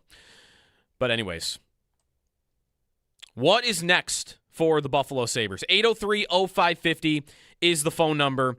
If you've got an idea, a player that you would like to see the Sabres move that pick for, or maybe you have a favorite prospect by now. I think Chase Reed is becoming the guy that I'm seeing mocked to the Sabres the most. But we also have this Stenberg, who I'll admit, like, my research so far is the guys I know. We're going to talk to Chris Peters at 9, Mike Morial, the Cam Robinson, the guys from over at Elite Prospects, and everything I read about Stenberg, and then coupled with, highlights. Let me throw the highlights on. What's this guy about in the SHL? And you don't want to fall too in love with a guy because of YouTube highlights, but it feels like someone you should feel okay falling in love with. The idea of getting him and maybe trading something, if it's possible, to go up at number 2. If San Jose is still willing to move off of that pick, then I think you do it. And as Jack pointed out, that feels less likely now because of this Eklund trade that the Sharks made in the last couple of days where they got another top 10 pick for a forward. So I don't know if the Stenberg conversation is still worth having, but I kind of hope that it's still out there because I think reading more and more about him, he's the one guy. I don't think this is Chase Reed. I don't think this is Bjork, the smaller center that they could draft it for. I don't think anybody else is coming in right away and helping you. And I think Stenberg would. It would be funny if we walked into next year with 4 young guys like that you're counting on. I mean, already it's, Tuck leaving is okay because look at the young guys. I've got Ostlund, I've got Kulik, and I've got Helenius. And if suddenly that list becomes 4 deep, I've got Helenius, and I've got Stenberg, and I've got Kulik, and I've got Ostlund. Like, great. 2 of those guys probably become dominant players. Just the odds would tell you that. And Stenberg might be more likely to do that than any of the other 3. But I'm not sure if he's actually worth talking about anymore. I hope. Let's see. I looked last night, like any more rumors about the Sharks and maybe they'd still be willing to move the pick. And Mike Greer did do media yesterday after he made the trade, sending William Eklund to Ottawa. And he said that he's gotten multiple offers for the number 2 overall pick in the draft. And, quote, including one that's real interesting. I don't know, that kind of sounds to me like I'm still open to it. I might still do it. He didn't say it in the past tense. He didn't say there was one that was real interesting. He said, no, there's one that's real interesting. And that could be more than just the Sabres. I mean, Nyes has been mentioned with San Jose as well. And I don't know, is there a trade between Toronto and San Jose where the Sharks give up the 2nd pick? I don't think they do that for a forward. I know they just traded Eklund, but the story about the Sharks at number 2, why it would come up in the first place that they would be a team that would move down from number 2 is they don't have the defensemen in their organization. Not in the NHL lineup or not in the prospect pool. And Greer did confirm yesterday that they were very interested in Bo Byram. And John Buchagras said that there was a trade package on the table from San Jose that included both the 9th overall pick and the 27th pick. So they would have been sending the Sabres' first-round pick back that they had just gotten in the Kesselring trade a week ago, and they would have been giving the 9th pick and a prospect. So they were offering 9, 27, and a prospect for Bo Byram, according to John Buchagras. And I think the Sabres made the right call there. I'd rather have the 4th pick. I'd rather have the 4th pick than the 9th pick and the 27th pick. And in addition, who knows? Was San Jose taking Jordan Greenway for you? Maybe not. Were they? I got the 45th pick. How different is 45 from 27? My answer to that would be less different than 4 and 9 are. I think the difference between 4 and 9 is much greater than the difference between 27 and 45. So I think Sabres made the right call. But what does that tell you? It tells you San Jose, they want this defenseman. They need a defenseman. And they were willing to go that far to get Byram. If we didn't know 4 was on the table for Byram, and they had traded Byram 2 nights ago for $9.27 and a prospect, I would have felt perfectly fine about that. Would have liked that a lot. Would have liked it enough. The 4th pick just makes it puts it over the top.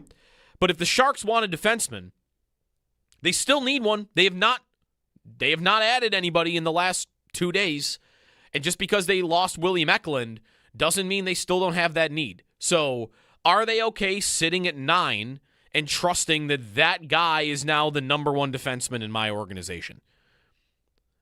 The 9th pick might not show up for you for 3 years. We're going through this right now with Rodney Murtka. His development's going fine. He was an 8th overall pick. And he's got value, right? Like the Blues have wanted him multiple times in trades, and other trades have been discussed with him involved. And he's not here yet. The Sharks might be more interested in the defenseman they'd get at 4. Maybe that's 1 year and the guy is here.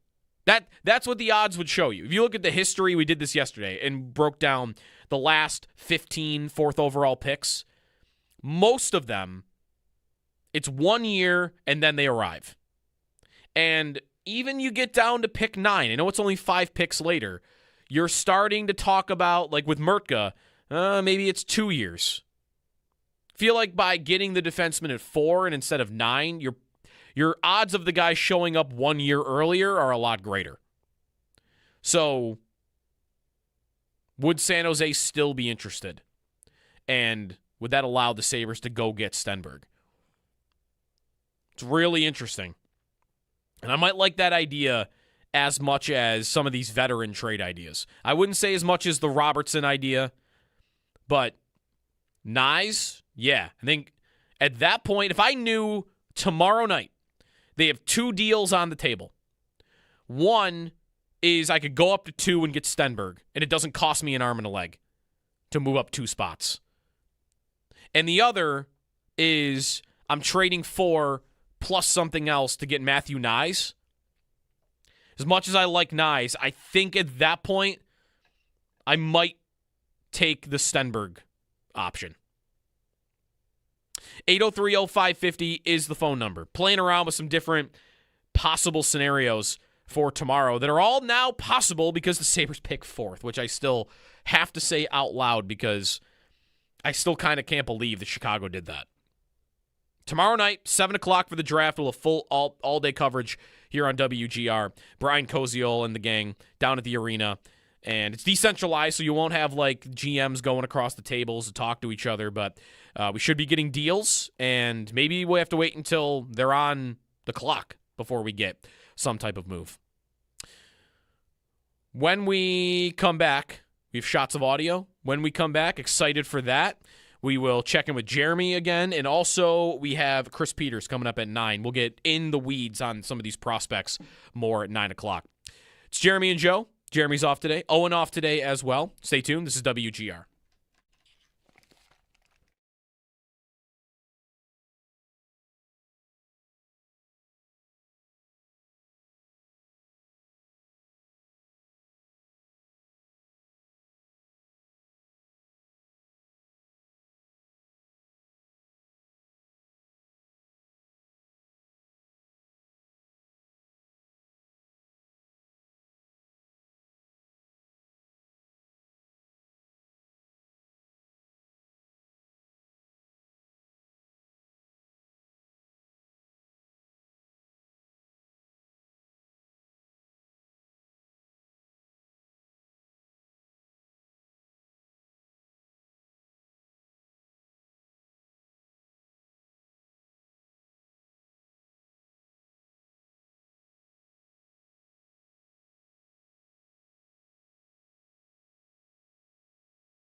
The Sabres and Yarmo Kekalainen had themselves another busy day as they completed a sign and trade with the Washington Capitals for Alex Tuch. He signed an 8-year deal with an annual value of $10.5 million. Also, Zack Benson extended. He signs a 7-year contract worth $7.5 million per year. If you missed any of Yarmo Kekalainen's comments from yesterday, those are on our website, WGR550.com, on demand. The NHL draft just one day away. We'll see if there are any other moves in store. Coverage of the NHL draft on WGR is brought to you by Outlet Liquor. When you need to stock up, it's the place to buy a case. What's your outlet? By Fiegel Carr and Joyce, your border attorneys, and by Dash's Market, serving Western New York for over 100 years. Shop the family of finer foods. In the World Cup yesterday, Switzerland beat Canada 2-1. Bosnia and Herzegovina beat Qatar 3-1. Morocco topped Haiti 4-2. South Africa beat South Korea 1-0. And Mexico beat Czechia 3-0. The U.S. men's national team takes on Turkey tonight at 10. And around the NFL, the Jaguars, they signed Brenton Strange to a 3-year contract extension per NFL Network's Mike Garafolo. The deal is worth up to $48 million. Lions cornerback Terrion Arnold facing multiple felony charges following his arrest in connection with February robbery and kidnapping in Tampa Bay. Join Sal Capaccio and Matt Beauvais on Friday, tomorrow, June 26th, from 1 to 3, as it's always game day in Buffalo, broadcast live from Signals in Irving. It's Customer Appreciation Day, which means you save an extra 10 cents on gas, plus more discounts and prize giveaways. And stock up on your July 4th celebration essentials with huge selection and no tax. See you Friday from 1 to 3 at Signals. You always win. That's your Paddock Chevrolet Sports Update. Paddock Chevrolet with you for the extra mile since 1935. I'm Joe Cali for Western New York's Voice of the Fan, WGR.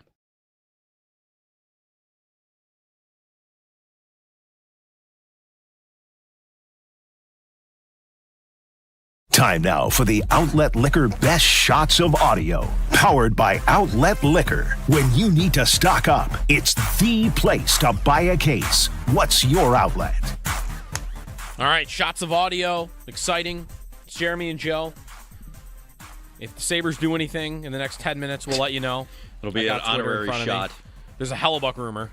Oh, yeah? Not with the Sabres. Okay. I was going to say, that'd be a recent development. What is the rumor? I don't see a scenario where, as of now, Florida not having the 9th pick, that they would be able to make it work. I mean, there's a lot of Florida is still in it on Hellebuck talk from yesterday, and I just can't believe that unless they break on Anton Lundell. That's the only way they're getting Hellebuck. And everyone in Florida has been like, they're not trading Anton Lundell. Well, okay, then you're not in on Connor Hellebuck anymore. Right.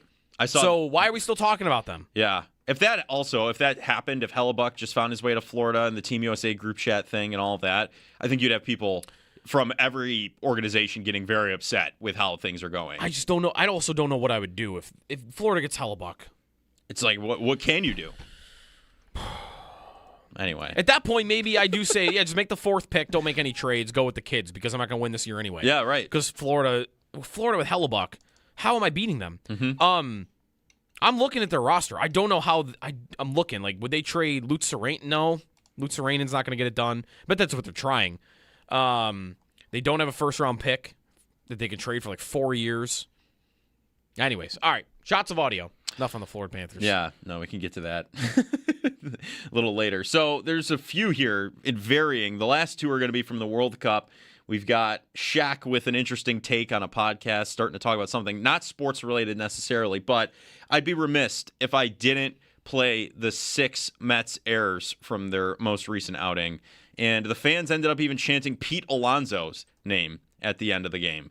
It was a nightmare scenario for any Mets fan out there. So I don't envy any position out there. But here are the errors in quick succession. Runner has to hold. It's bobbled by Lindor. And Lindor commits an error on the first play. Semien to his left, knocks it down, still has time, and the throw is offline. He flies this one to shallow right. Angling in Beatty, going out is Semien, and Semien can't make the catch. He recovers, now drops it again. Grounded to third, backing off is Bichette, and he has trouble getting it out of his glove, and Ramirez is safe. Hit sharply, and a nice diving stop by Vientos. The underhand flip goes by the pitcher, and he hits it sharply at Vientos, and he boots it for yet another error. Unbelievable. Just a nightmare scenario there for the Mets. Just Mets highlights. Pretty much. Low lights. Low lights. The Mets are 34-46. Weren't they on a run earlier in the year? They were bad to start. I want to say they always start hot. They always start looking good. Then they have a stretch of bad, and it's just they haven't really been able to bounce back. They're like 12 games under 500. They were, listen to their season. Mm-hmm. They were 7-4. Mm-hmm. And then they were 7-16. Yes. And then they dug their way out a bit. They got to... No, I guess they really never got close to 500 again. They got to 26-33. That's as close as they got to 500. No, they got 21-26. Oh, okay. They got 5 games under 500, and now they're 12 games under 500. Mm-hmm. So that's. I guess I thought they were on a winning streak earlier in the year, but I guess I'm maybe misconstruing that with a losing streak. That 7-4, they were on it was a losing the losing streak that I'm thinking of. Yeah, they were not on a winning streak. The broadcast was even talking about this is a type of game that makes you rethink everything. It was bad. So it was not a good outing from the Mets. I'd be remiss if I didn't include them. We now head to the Shaquille O'Neal take. Shaq thinks. I don't even know. It's what is Shaq saying? Let me hear it. Yeah. You don't think Earth is flat? Do you? I just said I fly a lot. One time I took a 25-hour flight, and the plane never did this. This, by the way, for context, anyone listening or watching on YouTube, is he's talking about a downward curving. Like he never felt the plane curving with the planet. Anyway, he continues. That's all I said. I looked up, and you can see the moon. And how far is the moon from Earth? Millions of miles. Okay, millions of miles, right? Right? You look up and you see the moon, right? And I said, okay, how come when I look to the West Coast, I can't see L.A.? And it's only 2,000 miles. That's all. Didn't he disprove? I don't know. He's he just kind of made both the lines here. He kind of just told you why. Yeah. Yeah. So Shaquille O'Neal just I don't know what he's doing on these podcasts. It's outside of the inside of the NBA season. So Shaq just likes to say things sometimes. I guess so. That are funny. That he thinks are funny. Mm-hmm. Start a conversation. I want to believe he doesn't truly. I mean, right? He just made the argument. He started to make one argument and then just finished it with the other. He was a podcast with Bill Burr, of all people. There was a minute there. Was that 5 years ago where the athlete flat earther? Oh, it was a thing. Phase. Mm-hmm. 5 years ago. I mean, was it more than that? Kyrie Irving, I remember, was one of. I mean, just we got past it as a sports community. Right. I think those tapes had to be silenced. We were totally past it. Well, and then we talked a lot about the moon launch this year, Artemis 2. Right. Yeah. And a lot of the consensus was the Earth looks flat. It's just the window of the spaceship. Yeah. So it came back. As a space junkie, I don't have any time. Me as well. I am a. That's my listen when I go to sleep. Space podcasts. Really? Yeah. What's your favorite space podcast? Is there one, or is it just a general? I more am chasing certain people around as they go on to different podcasts. So it ends up being different podcasts. But the personality. Brian Cox is one of those guys. Yeah, listen. I mean, maybe that should also tell you that they're boring because I fall asleep to them. But let me throw a physicist on and see what he's got to say. Neil deGrasse Tyson's my guy. Yeah, he's the mainstream one. Mm-hmm. He's fine. He's good. I find all the space stuff. I got no problem with him. I find it interesting. But so yeah. By the way, real quick, I just saw this on Twitter. Just come across my timeline. You know the person who stole the Knicks trash basket? Yes. Yes. They're selling it for $168. That's it? Yeah. You dumped all the garbage on the ground to take the trash for $168. All the work of lugging that thing back to your apartment or wherever you live in New York City. Despicable. Ridiculous. I want an orange and blue garbage can. What's next? All right, we go to the World Cup now. I got the last two in the World Cup. Okay. Zlatan? No. Okay, that's fine. That's fine.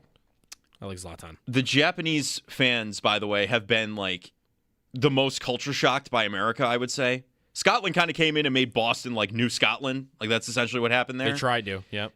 Japan, all the Japanese fans are coming in and just getting exposed to all this stuff. And this one Japanese fan, this is from a newscast, he ran out of PTO. You're from Tokyo. Are you out of money? I haven't money. You got any PTO? Oh my God, PTO. I haven't. You haven't missed any Japan games. And so, yes, of course. Oh, Japan match. Please, PTO. PTO. Just starts chanting PTO Go back to work. on live TV. PTO. He's out of PTO. He's been to every match here. Wow. He's got to go. He can't work. So he's out of PTO. So he started chanting PTO on a live newscast. This last one, this is from a newscast as well. It's not a Japanese fan being interviewed. There's this tweet that went out from a Japanese fan about dealing with chips and salsa in a Mexican restaurant for the first time. Okay. Did you see this? No. Okay. The newscaster... Dealing with them. What does that even mean? Just like never had experienced free things being dropped off because it's like...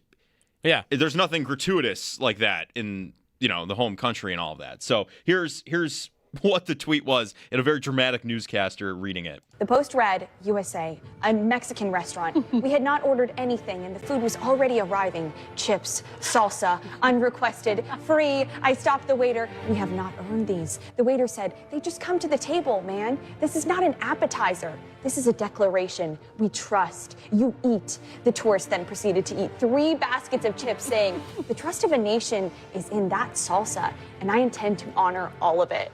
That's literally, I found the tweet. That's what he said. Yeah. I am out on... I'm not out on free things at the table. But I'm on to you, restaurants. I know why you're doing it. You're doing it so that I'm full by the time my food comes, so I'm never leaving...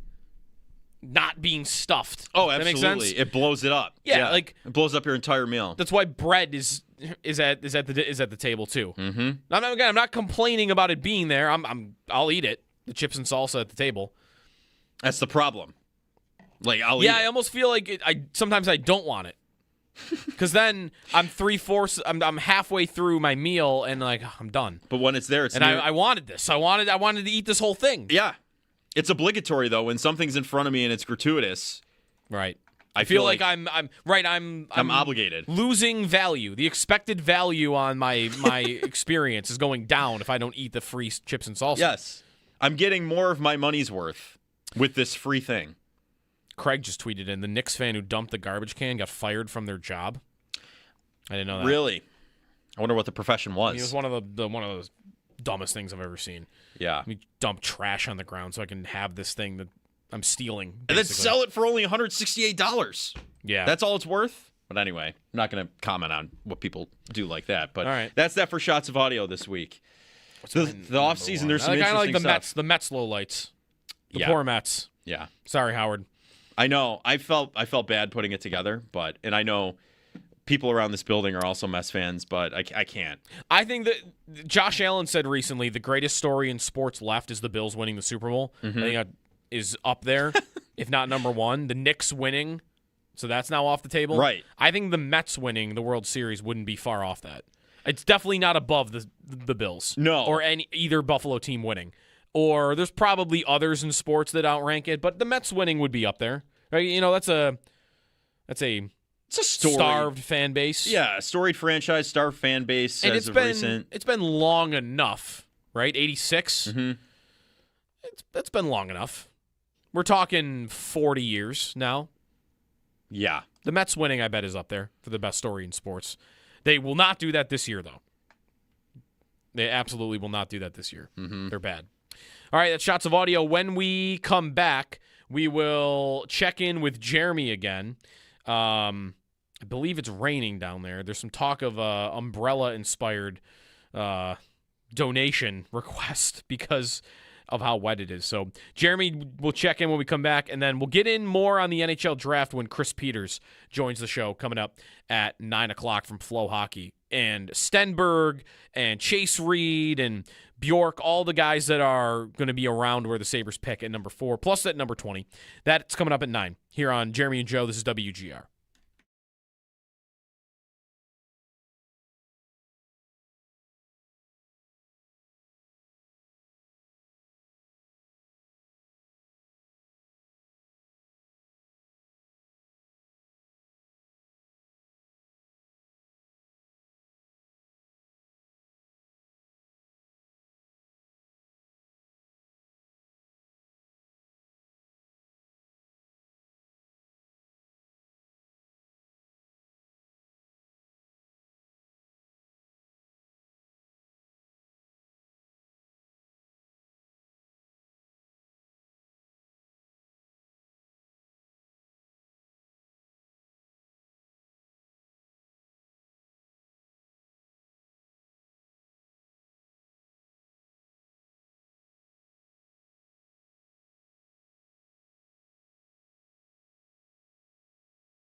All right, hold on. Let me put my Ivor Stenberg highlights away for a minute.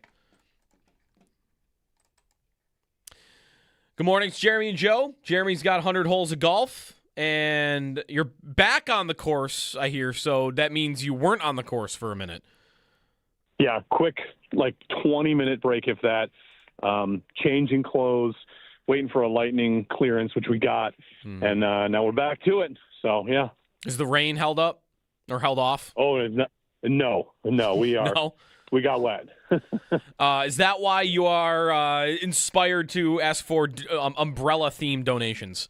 Yes. The cost of an umbrella, if you could spare an umbrella, that would be helpful. I'd actually need an umbrella, but an umbrella-sized donation would go a long way. So I tweeted out my link.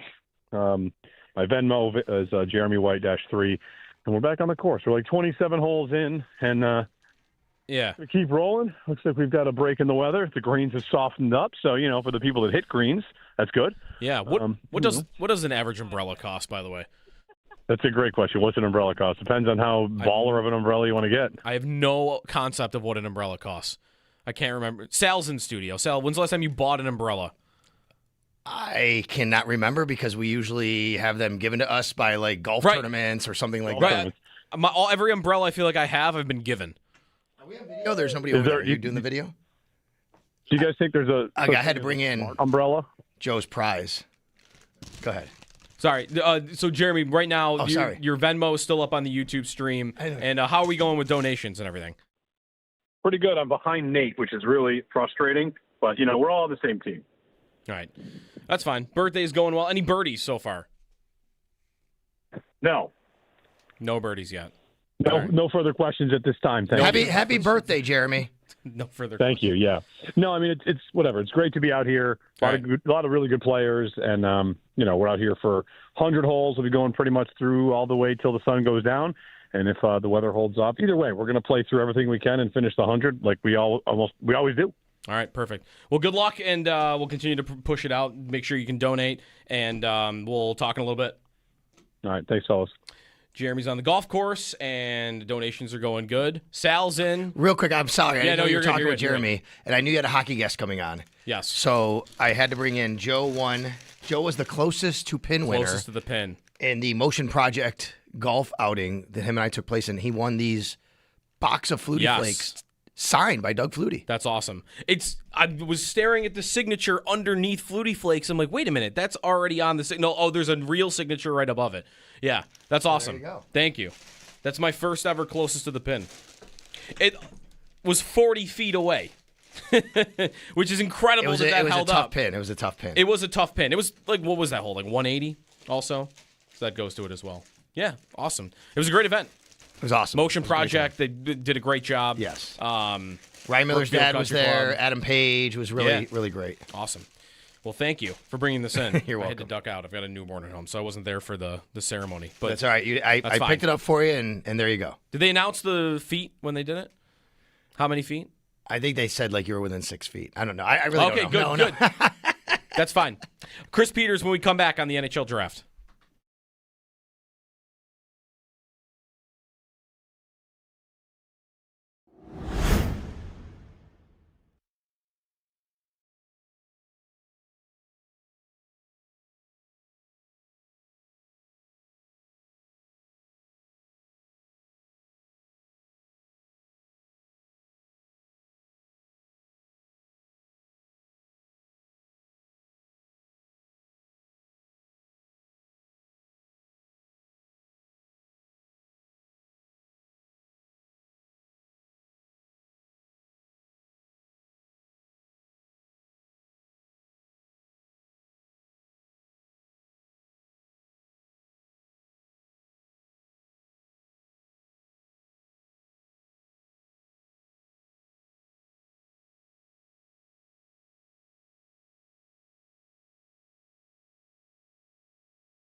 The Sabres and Yarmo Kekalainen had themselves another busy day. They completed a sign-and-trade with the Washington Capitals for Alex Tuch. He signed an 8-year deal with an annual value of $10.5 million. Also, Zack Benson extended. He signed a 7-year contract worth $7.5 million per year.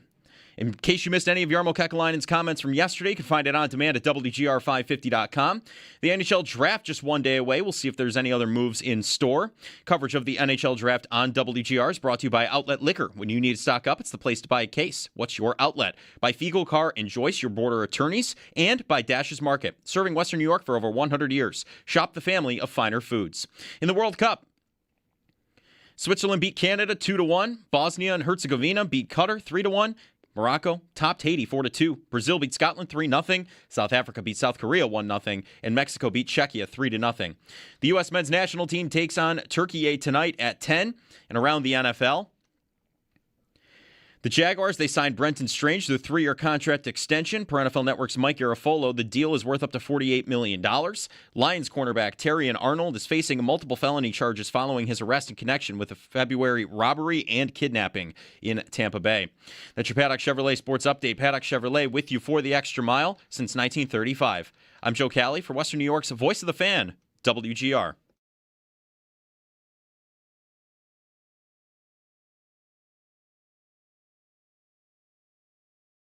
It almost looks like I don't know where we're going to fit them all. There's a 23-man roster, and if you get Yuri Kulik back healthy like we expect, Helenius came in the playoffs, played like he played 5 years in the NHL, 2 full seasons now under his belt in the American League. Ostlund played really well for us this year, gave us an indication that he can play at center full time.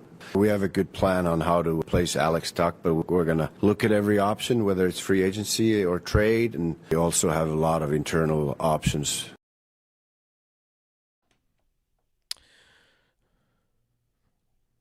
Sabres general manager Yarmo Kekalainen.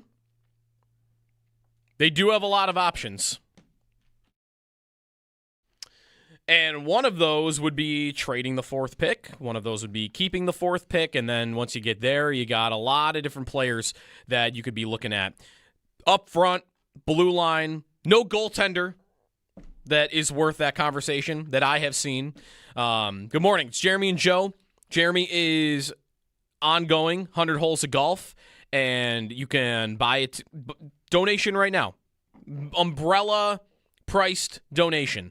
I don't know what an umbrella costs, but whatever the last umbrella you bought is, and that's the number you're thinking of. Throw a donation their way for a great cause, Courage of Carly, and they're back on the course now after a little bit of a rain break. So that's going on today, and then the draft is tomorrow at KeyBank Center, and I think it'll be a pretty cool event. It was a cool event the last time it was here. I remember I was outside at the Canal Side party, and I liked that. Weather was really nice, and there was, I remember the Alex Nylander pick going down and not being the most popular pick, but they brought him out on the stage at Canal Side after, and it was a pretty cool atmosphere. So we'll see if we get something similar in terms of like what they're doing festivity-wise outside. But we'll see. Chris Peters scheduled to join us in a couple of minutes here on the Wester Hotline, so we'll track down Chris on watching more and reading more about Ivar Stenberg. So Chris actually was involved in a survey that was done for TSN that Craig Button also and 10 others did a straw poll on where they ranked guys in the top 10. And Gavin McKenna versus Ivar Stenberg for who was the number 1 overall prospect. McKenna had 5 votes for number 1. Stenberg had 3 for number 1. And then McKenna 4 votes for number 2 and Stenberg 5 votes for number 2. So it does look like it wasn't a unanimous consensus that McKenna even was the number 1 guy. I think Toronto probably would feel some pressure on the reputation of McKenna. McKenna came into, in fact, this TSN piece from Craig Button outlines that the same group of people, when they did the same survey in the preseason, McKenna got 10 out of 10 votes for number one. But then he went out and did not maybe have the year that would have solidified himself as a generational guy, or I know that word gets thrown around too much, but he had a good year at Penn State. But Stenberg, I think you could say, had a better one. I don't know how likely he is to actually be an option for the Sabres, but he is my dream idea right now for the Sabres in the draft. And when you look at the year he had and why, he stole some votes from McKenna away for number one, it was he had 33 points in 43 games in a men's league in the Swedish Hockey League, which, you go down to Viggo Bjork, who's going to be a top 10 pick as well. He also played in the Swedish league. He didn't even have 10 points last year, and he's going to go top 10 because men's league, those guys generally don't play at a crazy high level when they are playing with, 30-year-olds. And Noah Ostlund might be an example of this. Noah Ostlund, when he was in his draft year, the 21-22 season, he wasn't even in the Swedish Hockey League yet. He had played 32 games in the Swedish Junior League that year. He played 11 games in the Swedish League and had 11 games played and no points. And where did Noah Ostlund get picked? 16th overall. And he's a really good player. Took him a couple years, but he's a really, really good player. So I think when you are looking at Stenberg, you're seeing an elite player that in a different instance might have gone number one overall. But McKenna had the reputation coming into the year. He's the top guy. And Toronto likely feeling some pressure. We're efforting to get in contact with Chris Peters. Joe, I just texted you different number for him. So he said give him a call there, and we'll get Chris on to talk more about these guys at the top of the draft, as there's more than just Stenberg. Stenberg, of course, is kind of I don't want to call him a pipe dream. Just doesn't feel like the most likely idea. Chase Reed is the name that I'd want to hear the most about. How good is that player going to be? He is a mobile defenseman at 6'3", and that would fit right shot for what the Sabres would want in their lineup right now. But in the pipeline, you have Mertka, you have Kleber, you have Strebeck. I mean, you've got guys. While we get in contact with Chris, Darren Dreger is reporting that there is a strong market circling on Alexander Nikishin, who is from the Carolina Hurricanes and had a very good first year in the NHL and had 33 points, 7th in the Calder voting. And to me, that's a name that I would keep an eye on for the Sabres because he could be the Byram replacement. But probably because he's a left shot D. No, that could be it. I mean, if you've got upwards of 6 teams in the mix, which is what Dreger says, I might consider there to be a possibility that the Sabres would be one of the teams in on him. You have power that can play the right, but you have left shot defensemen, right shot defensemen. I think the Sabres have not shown much of a problem with having 4 left shot defensemen in the top of the lineup. That was the case with Byram here. I don't think you have to go too far to say, I need to have right shot. Dahlin plays on the right. Power can play on the right. And you want to trade for this guy from Carolina, and he's a left shot D, that you're totally fine doing that. So maybe that's actually a real idea for them. Elsewhere on the rumor mill, what else do we got for juicy rumors? There's Connor Hellebuck, and we have not talked yet about Vinny Trocheck. And Vinny Trocheck is, to me, a player that is past his prime. Trocheck on the Sabres, which is why it's so strange to me that he was connected to them yesterday. A couple of different reports. Chad DiDomenicis even chimed in on this a little bit later on in the day. That's a real discussion that they're currently having. Trocheck at 32 years old. The things that you would worry might happen to Alex Tuch in 3 years, the speed going away, play starting to diminish, you have evidence of that with Trocheck. Tuch, it's more you're projecting it. With Trocheck, you're seeing it. NHL Edge, you look at his skating metrics 2-3 years ago, you're looking at numbers in the 98th percentile. Like one of the fastest skaters in hockey. And this past year, under the 80th percentile. High 70s. Still good. Still a above average skater in the league. But you're seeing the decline in front of you. And it was not a good year for him with the Rangers. I remember being beside myself that he made Team USA. And honestly, like, to their credit, the things that Team USA asked him to do, he was able to do and he did well. He was the fourth line center. Come win faceoffs, kill penalties. They killed a bunch of those penalties, remember, late in the tournament, in the semifinal, and then in the gold medal game. And he was a big, big part of that. So he would provide value. I just feel like if the Sabres are trading for Vinny Trocheck, they're doing that because they are obsessed with fixing their faceoff problem. And I don't feel like I want to be desperate to fix my faceoff problem. Okay, they're not very good at faceoffs. I'd like to be better in that area. And Sam Carrick could help you with that. If they sign David Kampf, bottom of your lineup, he can help you with that. How far do I want to go to fix faceoffs? I don't think I want to really go that far. Trocheck's one of the best in the league. 56% last year, 59% the year before that.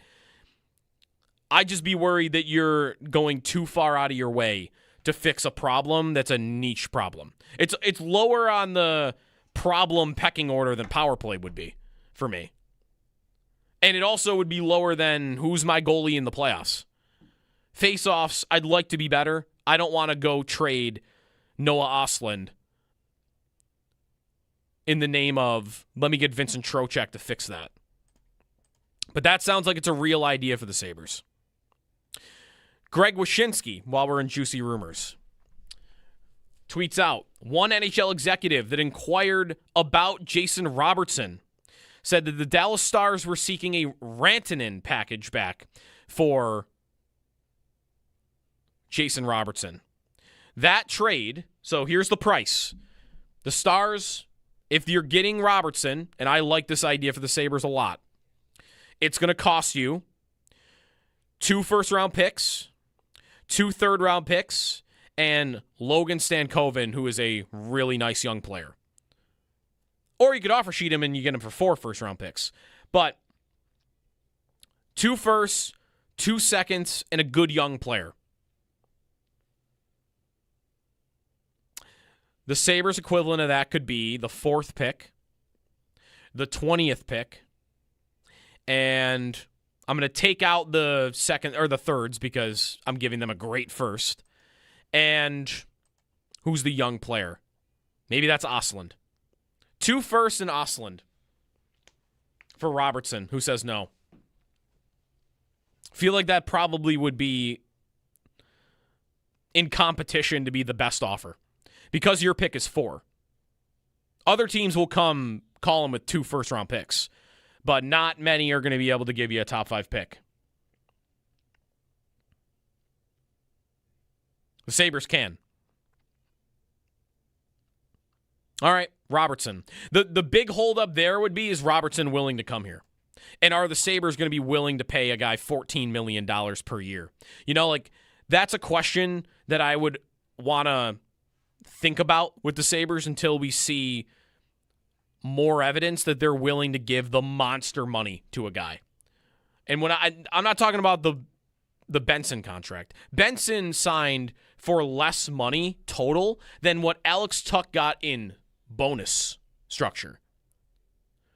That was a part of the Tuch conversation, is would the Sabres be willing to do a bonus type of deal that players are now pushing for more and more. Winnipeg had to do it with Kyle Connor, and the Sabres often don't do that. Well, Tuck goes to Washington, and as Mike Giannitti lays out from Spot Track, when you look at the contract that Tuck signed, it's a ton of bonus money. And that could have been a part of the difference between the Sabres and Tuck as well. Not just what he got per year, but $52.5 million of signing bonus. Are the Sabres going to be willing to dish out a check like that? And with Robertson, you got to be willing to do it. You got to be willing to spend giant sums of money to get a guy like that as the cap is going up. And a player like that is now, worth, 3 years ago, he was worth $10 million a year. Well, now he's worth $14 million per year, and it doesn't sound like he's settling for anything less than that. Dallas, by the way, only $9 million in space. So even if they wanted to pay him 12, they'd have trouble doing it, let alone the 14 that he's asking for. 803-0550 is the phone number. You got a favorite idea for pick number 4? Let us know. We'll try to get in touch with Chris Peters, potentially when we come back, as the draft is coming up tomorrow, and definitely looking to get into more on these prospects. We'll talk more about them no matter what, but Chris, hopefully when we come back, we'll see if we can track him down, and we'll also take your phone calls here on WGR.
It's draft eve here in Buffalo. The draft coming up tomorrow night, 7 o'clock at KeyBank Center. It's Jeremy and Joe. A little bit of a rainy morning here.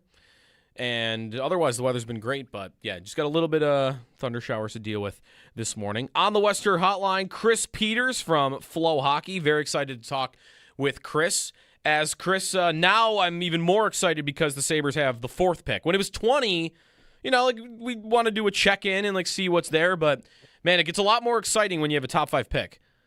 Oh, absolutely. I mean, the options are kind of endless here. And certainly I don't think anybody expected to see the Sabres picking number 4, and even, with the Bo and Byram trade. But here they are. And, yeah, a lot of and certainly it really shook up everything to see Chicago shed that pick, and now we get to speculate away here. Yeah, I'm excited to talk about the actual prospects, but was your reaction, knowing the draft as well as you do, similar to what many was, that player is a good player, Bo Byram, but man, the Blackhawks really overpaid?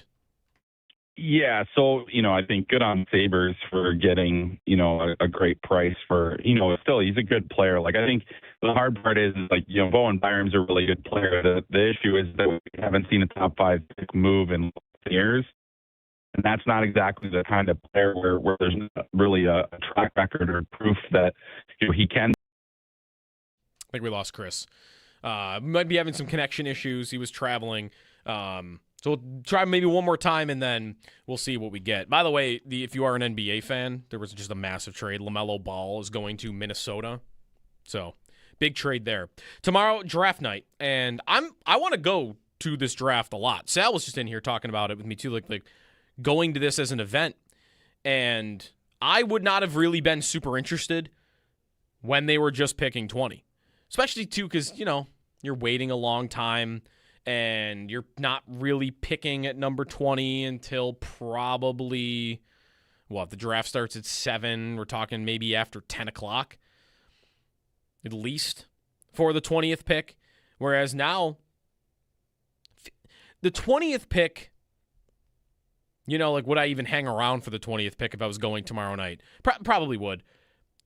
In part because that's the pick I don't really expect them to make. I mean, what would you set the odds of them making both picks at? I would say really low, not just because we have reports of them talking about the 4th pick with people, but also that they're in a spot now where the 20th pick should absolutely be the type of asset that you are willing to move. As a team that is trying to win and has a loaded young pool of talent, I don't think trading 20, I don't even know what the counter would be to it. What do you need? You don't need forwards in your organizational pool. You got a bunch of those guys coming, and defensemen as well. Chris Peters back on the WGR Hotline. Chris, we'll see how far we can go here. I want to go right into the prospects if that's okay with you. Yeah, absolutely. Are you coming to the draft, by the way? No. So okay. I'm in Chicago right now. We're doing a live draft show with the Athletics. So, funny. Yeah. So, who does not have a first-round pick now, which is funny. Or at least they don't have the 4th pick. So, we're not doing it for the Blackhawks. Right, so. right. So, yeah. On a couple of the individual prospects, I've been staring at Ivar Stenberg for the last couple of days since the Sabres made this trade. Starting with him, one, how good a prospect is he? To the point where even maybe number 1 wasn't crazy for him. And 2, is there any chance you think that he would fall because of San Jose, I know, needs defensemen, and Vancouver might be in a tricky spot because obviously the coach's son is a top 5 pick. Yeah, very, very bizarre kind of circumstances. I think, a lot of us felt, and I think the reason that Chicago made the trade was that Stenberg was probably going to be the pick for San Jose. And so that's at least what people are thinking the Sharks telegraphed, in terms of making that move, trading William Eklund and then acquiring, the what they got in terms of the defensemen and everything else. So the assumption was that they would probably be picking Stenberg. But in terms of how good of a prospect he is, I think there are definitely teams that have him ahead of Gavin McKenna on their list. There are definitely teams that feel like he's no worse than the number 2 prospect in this class. And the reason being is that he had one of the most productive seasons by an NHL draft eligible in the Swedish Hockey League. The only 2 guys that had more points than him in their draft season were the Sedin twins. So, so there's that too. And also, we've seen him at the World Championship. We've seen him at the World Juniors. He's been a top player. And so he is probably, while Gavin McKenna is the more offensively gifted of the 2 players, Stenberg is the more complete between the 2 players. And yes, they're both wings and they're both sub 6 foot players. And so that does give teams a little, how much do you really build around those guys? But Stenberg is an exceptional talent and he's proven it at every step of the way. So I think he's a really impressive young player, a guy that would help anybody. And as far as what I think, I kind of doubt that he'll be there at 4. Because I don't think Chicago would have moved the pick if they were confident he would be there at 4. Right. In terms of if that is the case and he's gone or the Sabres don't move up or anything, and it goes forward at the start, would you feel like, all right, you're the Sabres, Byram's gone, I know your top 3D are great, but would that be a position where you'd think you just take the best defenseman available?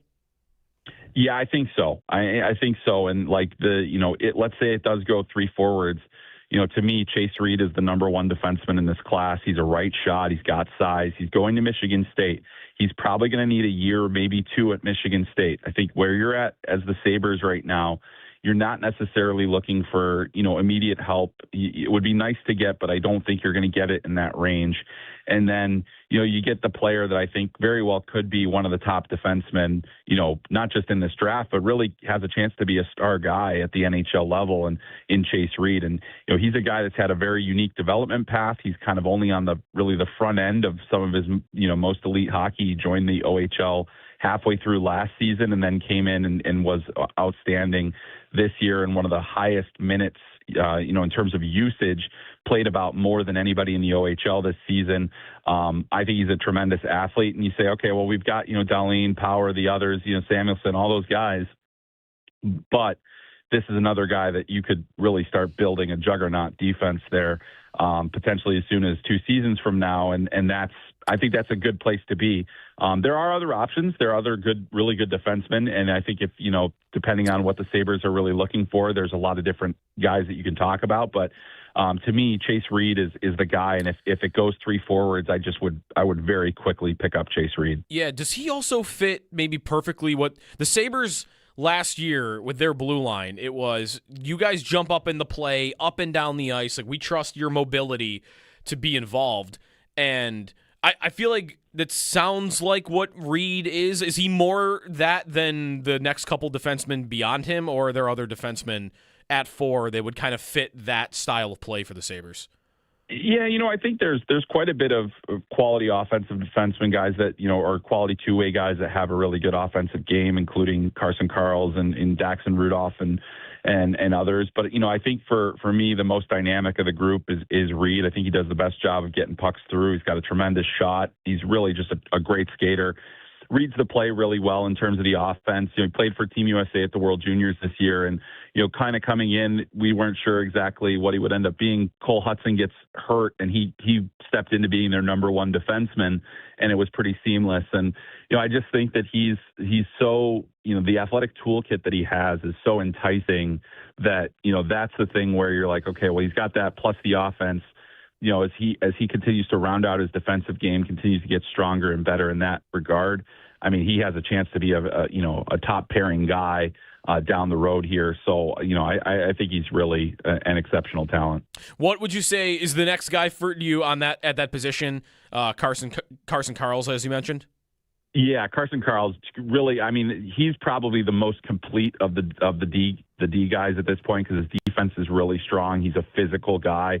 He's able to make a lot of plays as well, and he's a really good skater. So, I mean, he fits a lot of the different profiles just with a better defensive ability. I think the offensive upside for him is lower than it is for Reed, but at the same time, this is a guy that, produced 70 points this year and showed that he can really score as well. So, I think he's going to North Dakota. He's probably going to be there. My guess is for a year and then into the NHL. So you might have a slightly shorter timeline with him.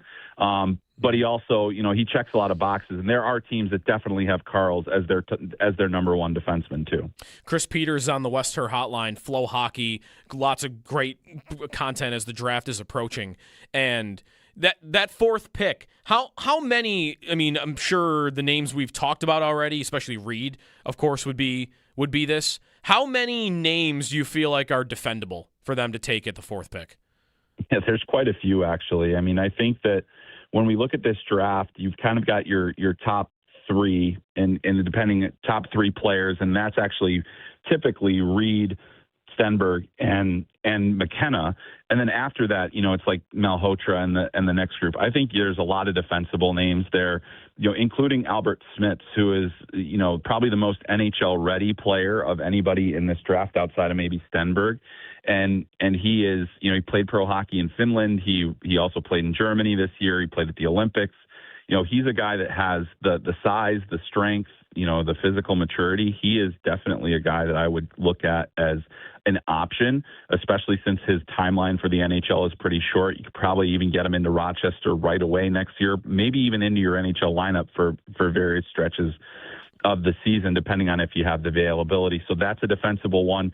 I look at other guys, Jackson Rudolph, some teams have him high, and he's the more offensive of anybody. His defending still needs a lot of work, but he's a guy that I think is defensible in that range as well.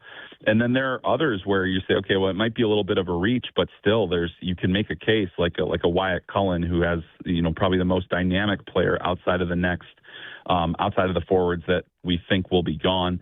And then there's still the chance that maybe everybody's kind of telegraphing Malhotra to Vancouver, and it doesn't happen that way. But if he's there, I mean, all of a sudden, okay, well, we've got some centers in the mix here, but here's a guy that's 6'2", really good two-way guy, can probably, fill a lot of different holes and gaps. That would also be a really strong pick. So really the Sabres are kind of left with nothing but good options, because I do think that while I'm not enamored with the very top of this draft, I think that the guys that are in that, like, there's a lot of like guys that could go 2, 3 in most years, or 4, so you have a lot of good options available. So I think it's a really great place to be. It's certainly a position of strength. And there's always the option too, where it's like, hey, if a team really is desperate, could you flip the fourth again? Like that's the crazy thing is there something more immediate that you can potentially get out of that? Right. Doesn't Malhotra have to be the third pick? I mean, I guess that'll be what Vancouver's doing right now, right? Like Manny Malhotra, they're going to want to know, like, you're going to be willing to coach this guy the same way that anybody else, because I know he's your son, but if you're bringing a young player into the lineup like that, I just wonder what the Vancouver management would think of that, whether they would think of that as a positive, or maybe they would be worried about the dynamic there. Yeah, I mean, I think that that's something that they probably even considered before hiring Manny, because that was, I believe the Canucks have been in on Malhotra, before they knew where they were picking in the draft, in terms of their what they would like out of the pick. And the fact that he is a center, the fact that he is a good two-way guy, and I think there's reason to look at that. I think with Manny and Caleb together, like, it is a weird dynamic. It's not something we see very much in the NHL. I think the other thing too is you can't really know, like, the shelf life of an NHL coach is so short, too, where it's like, you kind of have to prioritize the player over the coach. So if you really believe that Caleb Malhotra is going to be that top level guy, then you take him and that's what you do. You say, all right, that's our guy. He's going to be a long-term center for us. He's going to probably play longer for us than his dad coaches for us. That's going to have to be okay. It's an odd dynamic, but I think because of the familiarity of the Sedins that are now very heavily involved in this process, with both the family, the Manny, the kid as well, that I think helps their cause. Chris Peters from Flow Hockey with us for just a couple more minutes. Undersized players are always fun to talk about as the draft approaches. What are your thoughts on Viggo Bjork? I love Viggo Bjork, and I probably should have mentioned him as one of the guys that is totally defensible at number 4. He is a 5'9" center, which is absolutely, not what a lot of teams are looking for in a top 6 center. However, he's incredibly competitive. He probably has the best hockey sense in the draft. He played professionally all season. He is just the hockey sense on him just makes me really excited about what he can be as an NHL player. But he also has this incredible motor and compete level. And obviously we've seen that with Zack Benson, and what he's done in his young career and how that competitiveness and that motor can really, push a player forward. I think that Vigo has something similar. And I think you also look at the Carolina Hurricanes, you say, okay, well, they just won a Stanley Cup with Logan Stankoven as a real driver on their second line. How do we, can we do that? Because I think Vigo very much has that capability to be a Logan Stankoven style player. I think the only question is his offense as strong as, a player like Stankoven who could be a real scorer down the stretch. And I think that it is. It's just, there's still a little bit more that needs to be seen in terms of that. But I mean, I think, he's one of my favorite players in the draft, and it's just, you look at the size and you just look at the hockey sense and the compete, and you're just saying that guy's going to play. Yeah, as you were laying that out, I mean, you mentioned him, but it sounds like there might just be another Zack Benson in this draft. Yeah, but he's absolutely. A center. I mean, I very, very much. I mean, like, the biggest reason I was so high on Zach was because of that motor and that compete, and that's something that Vigo has in spades. All right. At the 20th pick, are there interesting names right now that you think are going around that area? Yeah, there's a lot. I mean, I think that the variance is so much where, there could be a guy that slips a little bit further than you expect, and you say, oh, wow, there he is at 20. Like, that's a real possibility. You never really know. Some names to just kind of keep in mind to look at.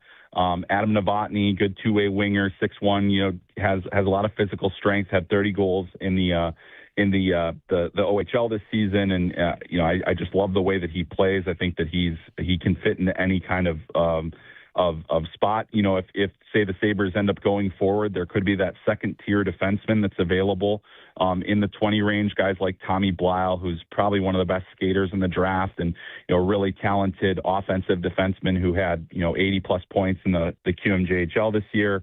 And he's also committed to Michigan State, so he's a really interesting guy.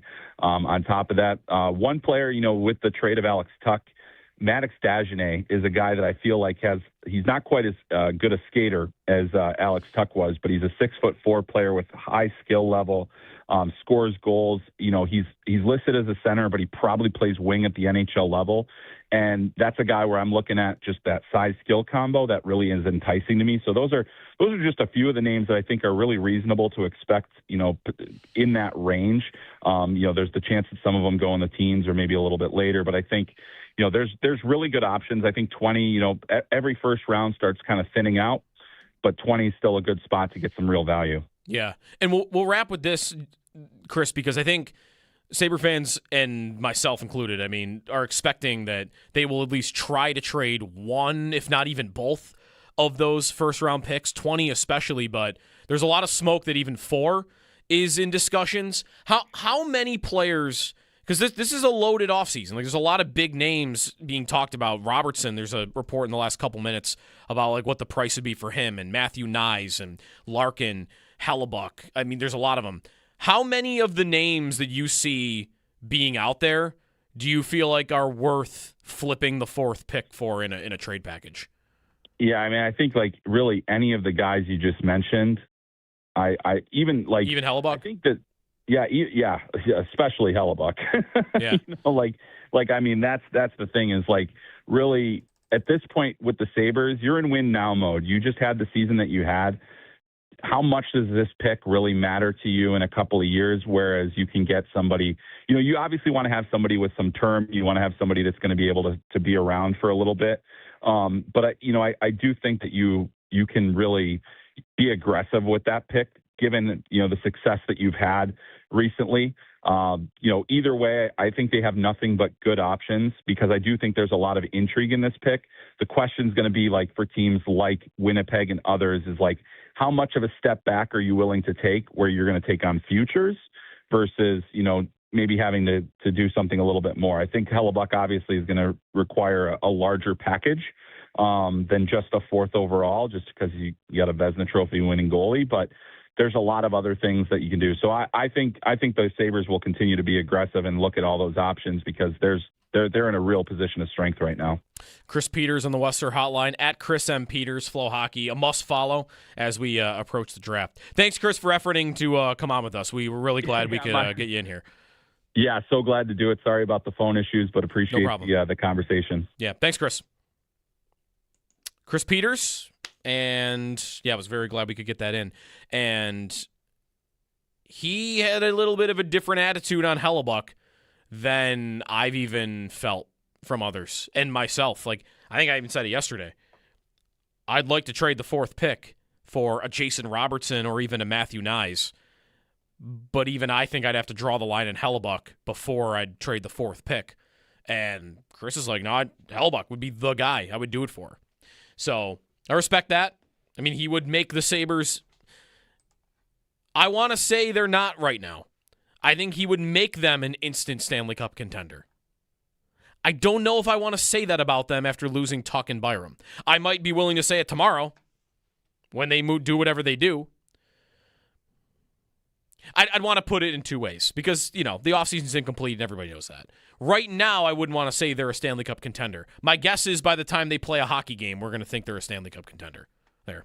Extendo Sports when we come back here on WGR.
All right, U.S. in the World Cup tonight. 10 o'clock against Turkey, looking to sweep the group stage. 10 o'clock, such a tough scene, by the way. On a Thursday. I actually am glad the game did not end up meaning a lot. Not just because they had to play well for that to happen, but 10 o'clock on a Thursday? Tough, yeah. Not to play the victim, but like early risers. Yeah, that's a tough look. Oh, that's a record, and I'll watch back in the morning while I'm feeding the baby. Yes. But I don't have to. I probably will still. No, never mind. If the game meant like they win the group, if they win, I would watch the whole thing. But I actually like that FIFA has, with Fox, put together these like 25-minute highlight packages. 20 to 25-minute highlight packages. Yeah. Like, it's more than just highlights. Like, you're getting, obviously, if it was highlights, it'd be like 5 minutes. 25 minutes. Like, you're getting the meat of the game. Mm-hmm. So, probably just watch that back tomorrow morning without knowing the result or who they play. Although, I feel like we know they're not playing any of the yellow card guys. It would just make no sense in the world. So, if you don't know the rules on that, if you pick up a yellow card in back-to-back games, then you're suspended for the following game. And there were, I think, 3 Americans that got yellow cards last game. Balogun, Robinson, and Richards. So, if you were to play them in a game that doesn't mean anything, and they picked up another yellow card, they'd miss the first knockout round game. Yeah, which not would worth be the risk. No, that would be mismanagement like you've never seen. So you cannot let those 3 players touch the field for a second. You shouldn't even have them on the bench. Can they pick up a yellow card if they scream at the refs from the bench? That's happened. Yellow card on the bench. Yeah. Don't even let them on the bench. Put them up in like the stands in the suite. And don't sneeze and cover your mouth because they might throw a yellow card at your way as well. That's a rule. Yeah. There's a good reason behind why that's a There rule. is. Yeah, there is. But yeah, got to be careful. They've had instances of racism in Europe with that. Well, I learned about that. We had a World in, Cup person on, and it's pretty, Yeah, well, we saw it, right? Was it Panama or Paraguay? Last week, I want to say it was did it. Panama. I'm not 100% positive, though. Guy got red carded. Mm-hmm. So don't play those 3. Pulisic, we had Nick Mendola on earlier in the week, and he campaigned for you play Pulisic a little bit, maybe in the end or in the beginning, but it's just so you can get him on the field before next week. I also, though, could totally be on board with just why risk anything with him. And injury. Trust that he'll be in form and ready to go, and you just sit him the whole game. So they will play Bosnia in the round of 32. It's like over 99%. And that's a good result. They should beat Bosnia. I will just say, as somebody that it comes from an Italian background and is very invested in the Italian national team that has missed 3 World Cups in a row, by the way, which is a disaster. I watched all of Italy-Bosnia. Winner goes to the World Cup. Don't take the Bosnians lightly. The U.S. should win, and it's a great draw for them. But I watched Italy not beat them to make the World Cup. So things can happen. It's not an automatic W. If they'd played like Qatar, it would have been an automatic win. Or Cape Verde. Like, I feel like you would just win that. But Bosnia, just don't take them lightly. All right, good luck to the U.S. team tonight. We'll talk tomorrow on draft day. Maybe more trades between now and then. Talk to you then here on WGR. Stay tuned. Northtown Automotive Extra Point Show is on the way next.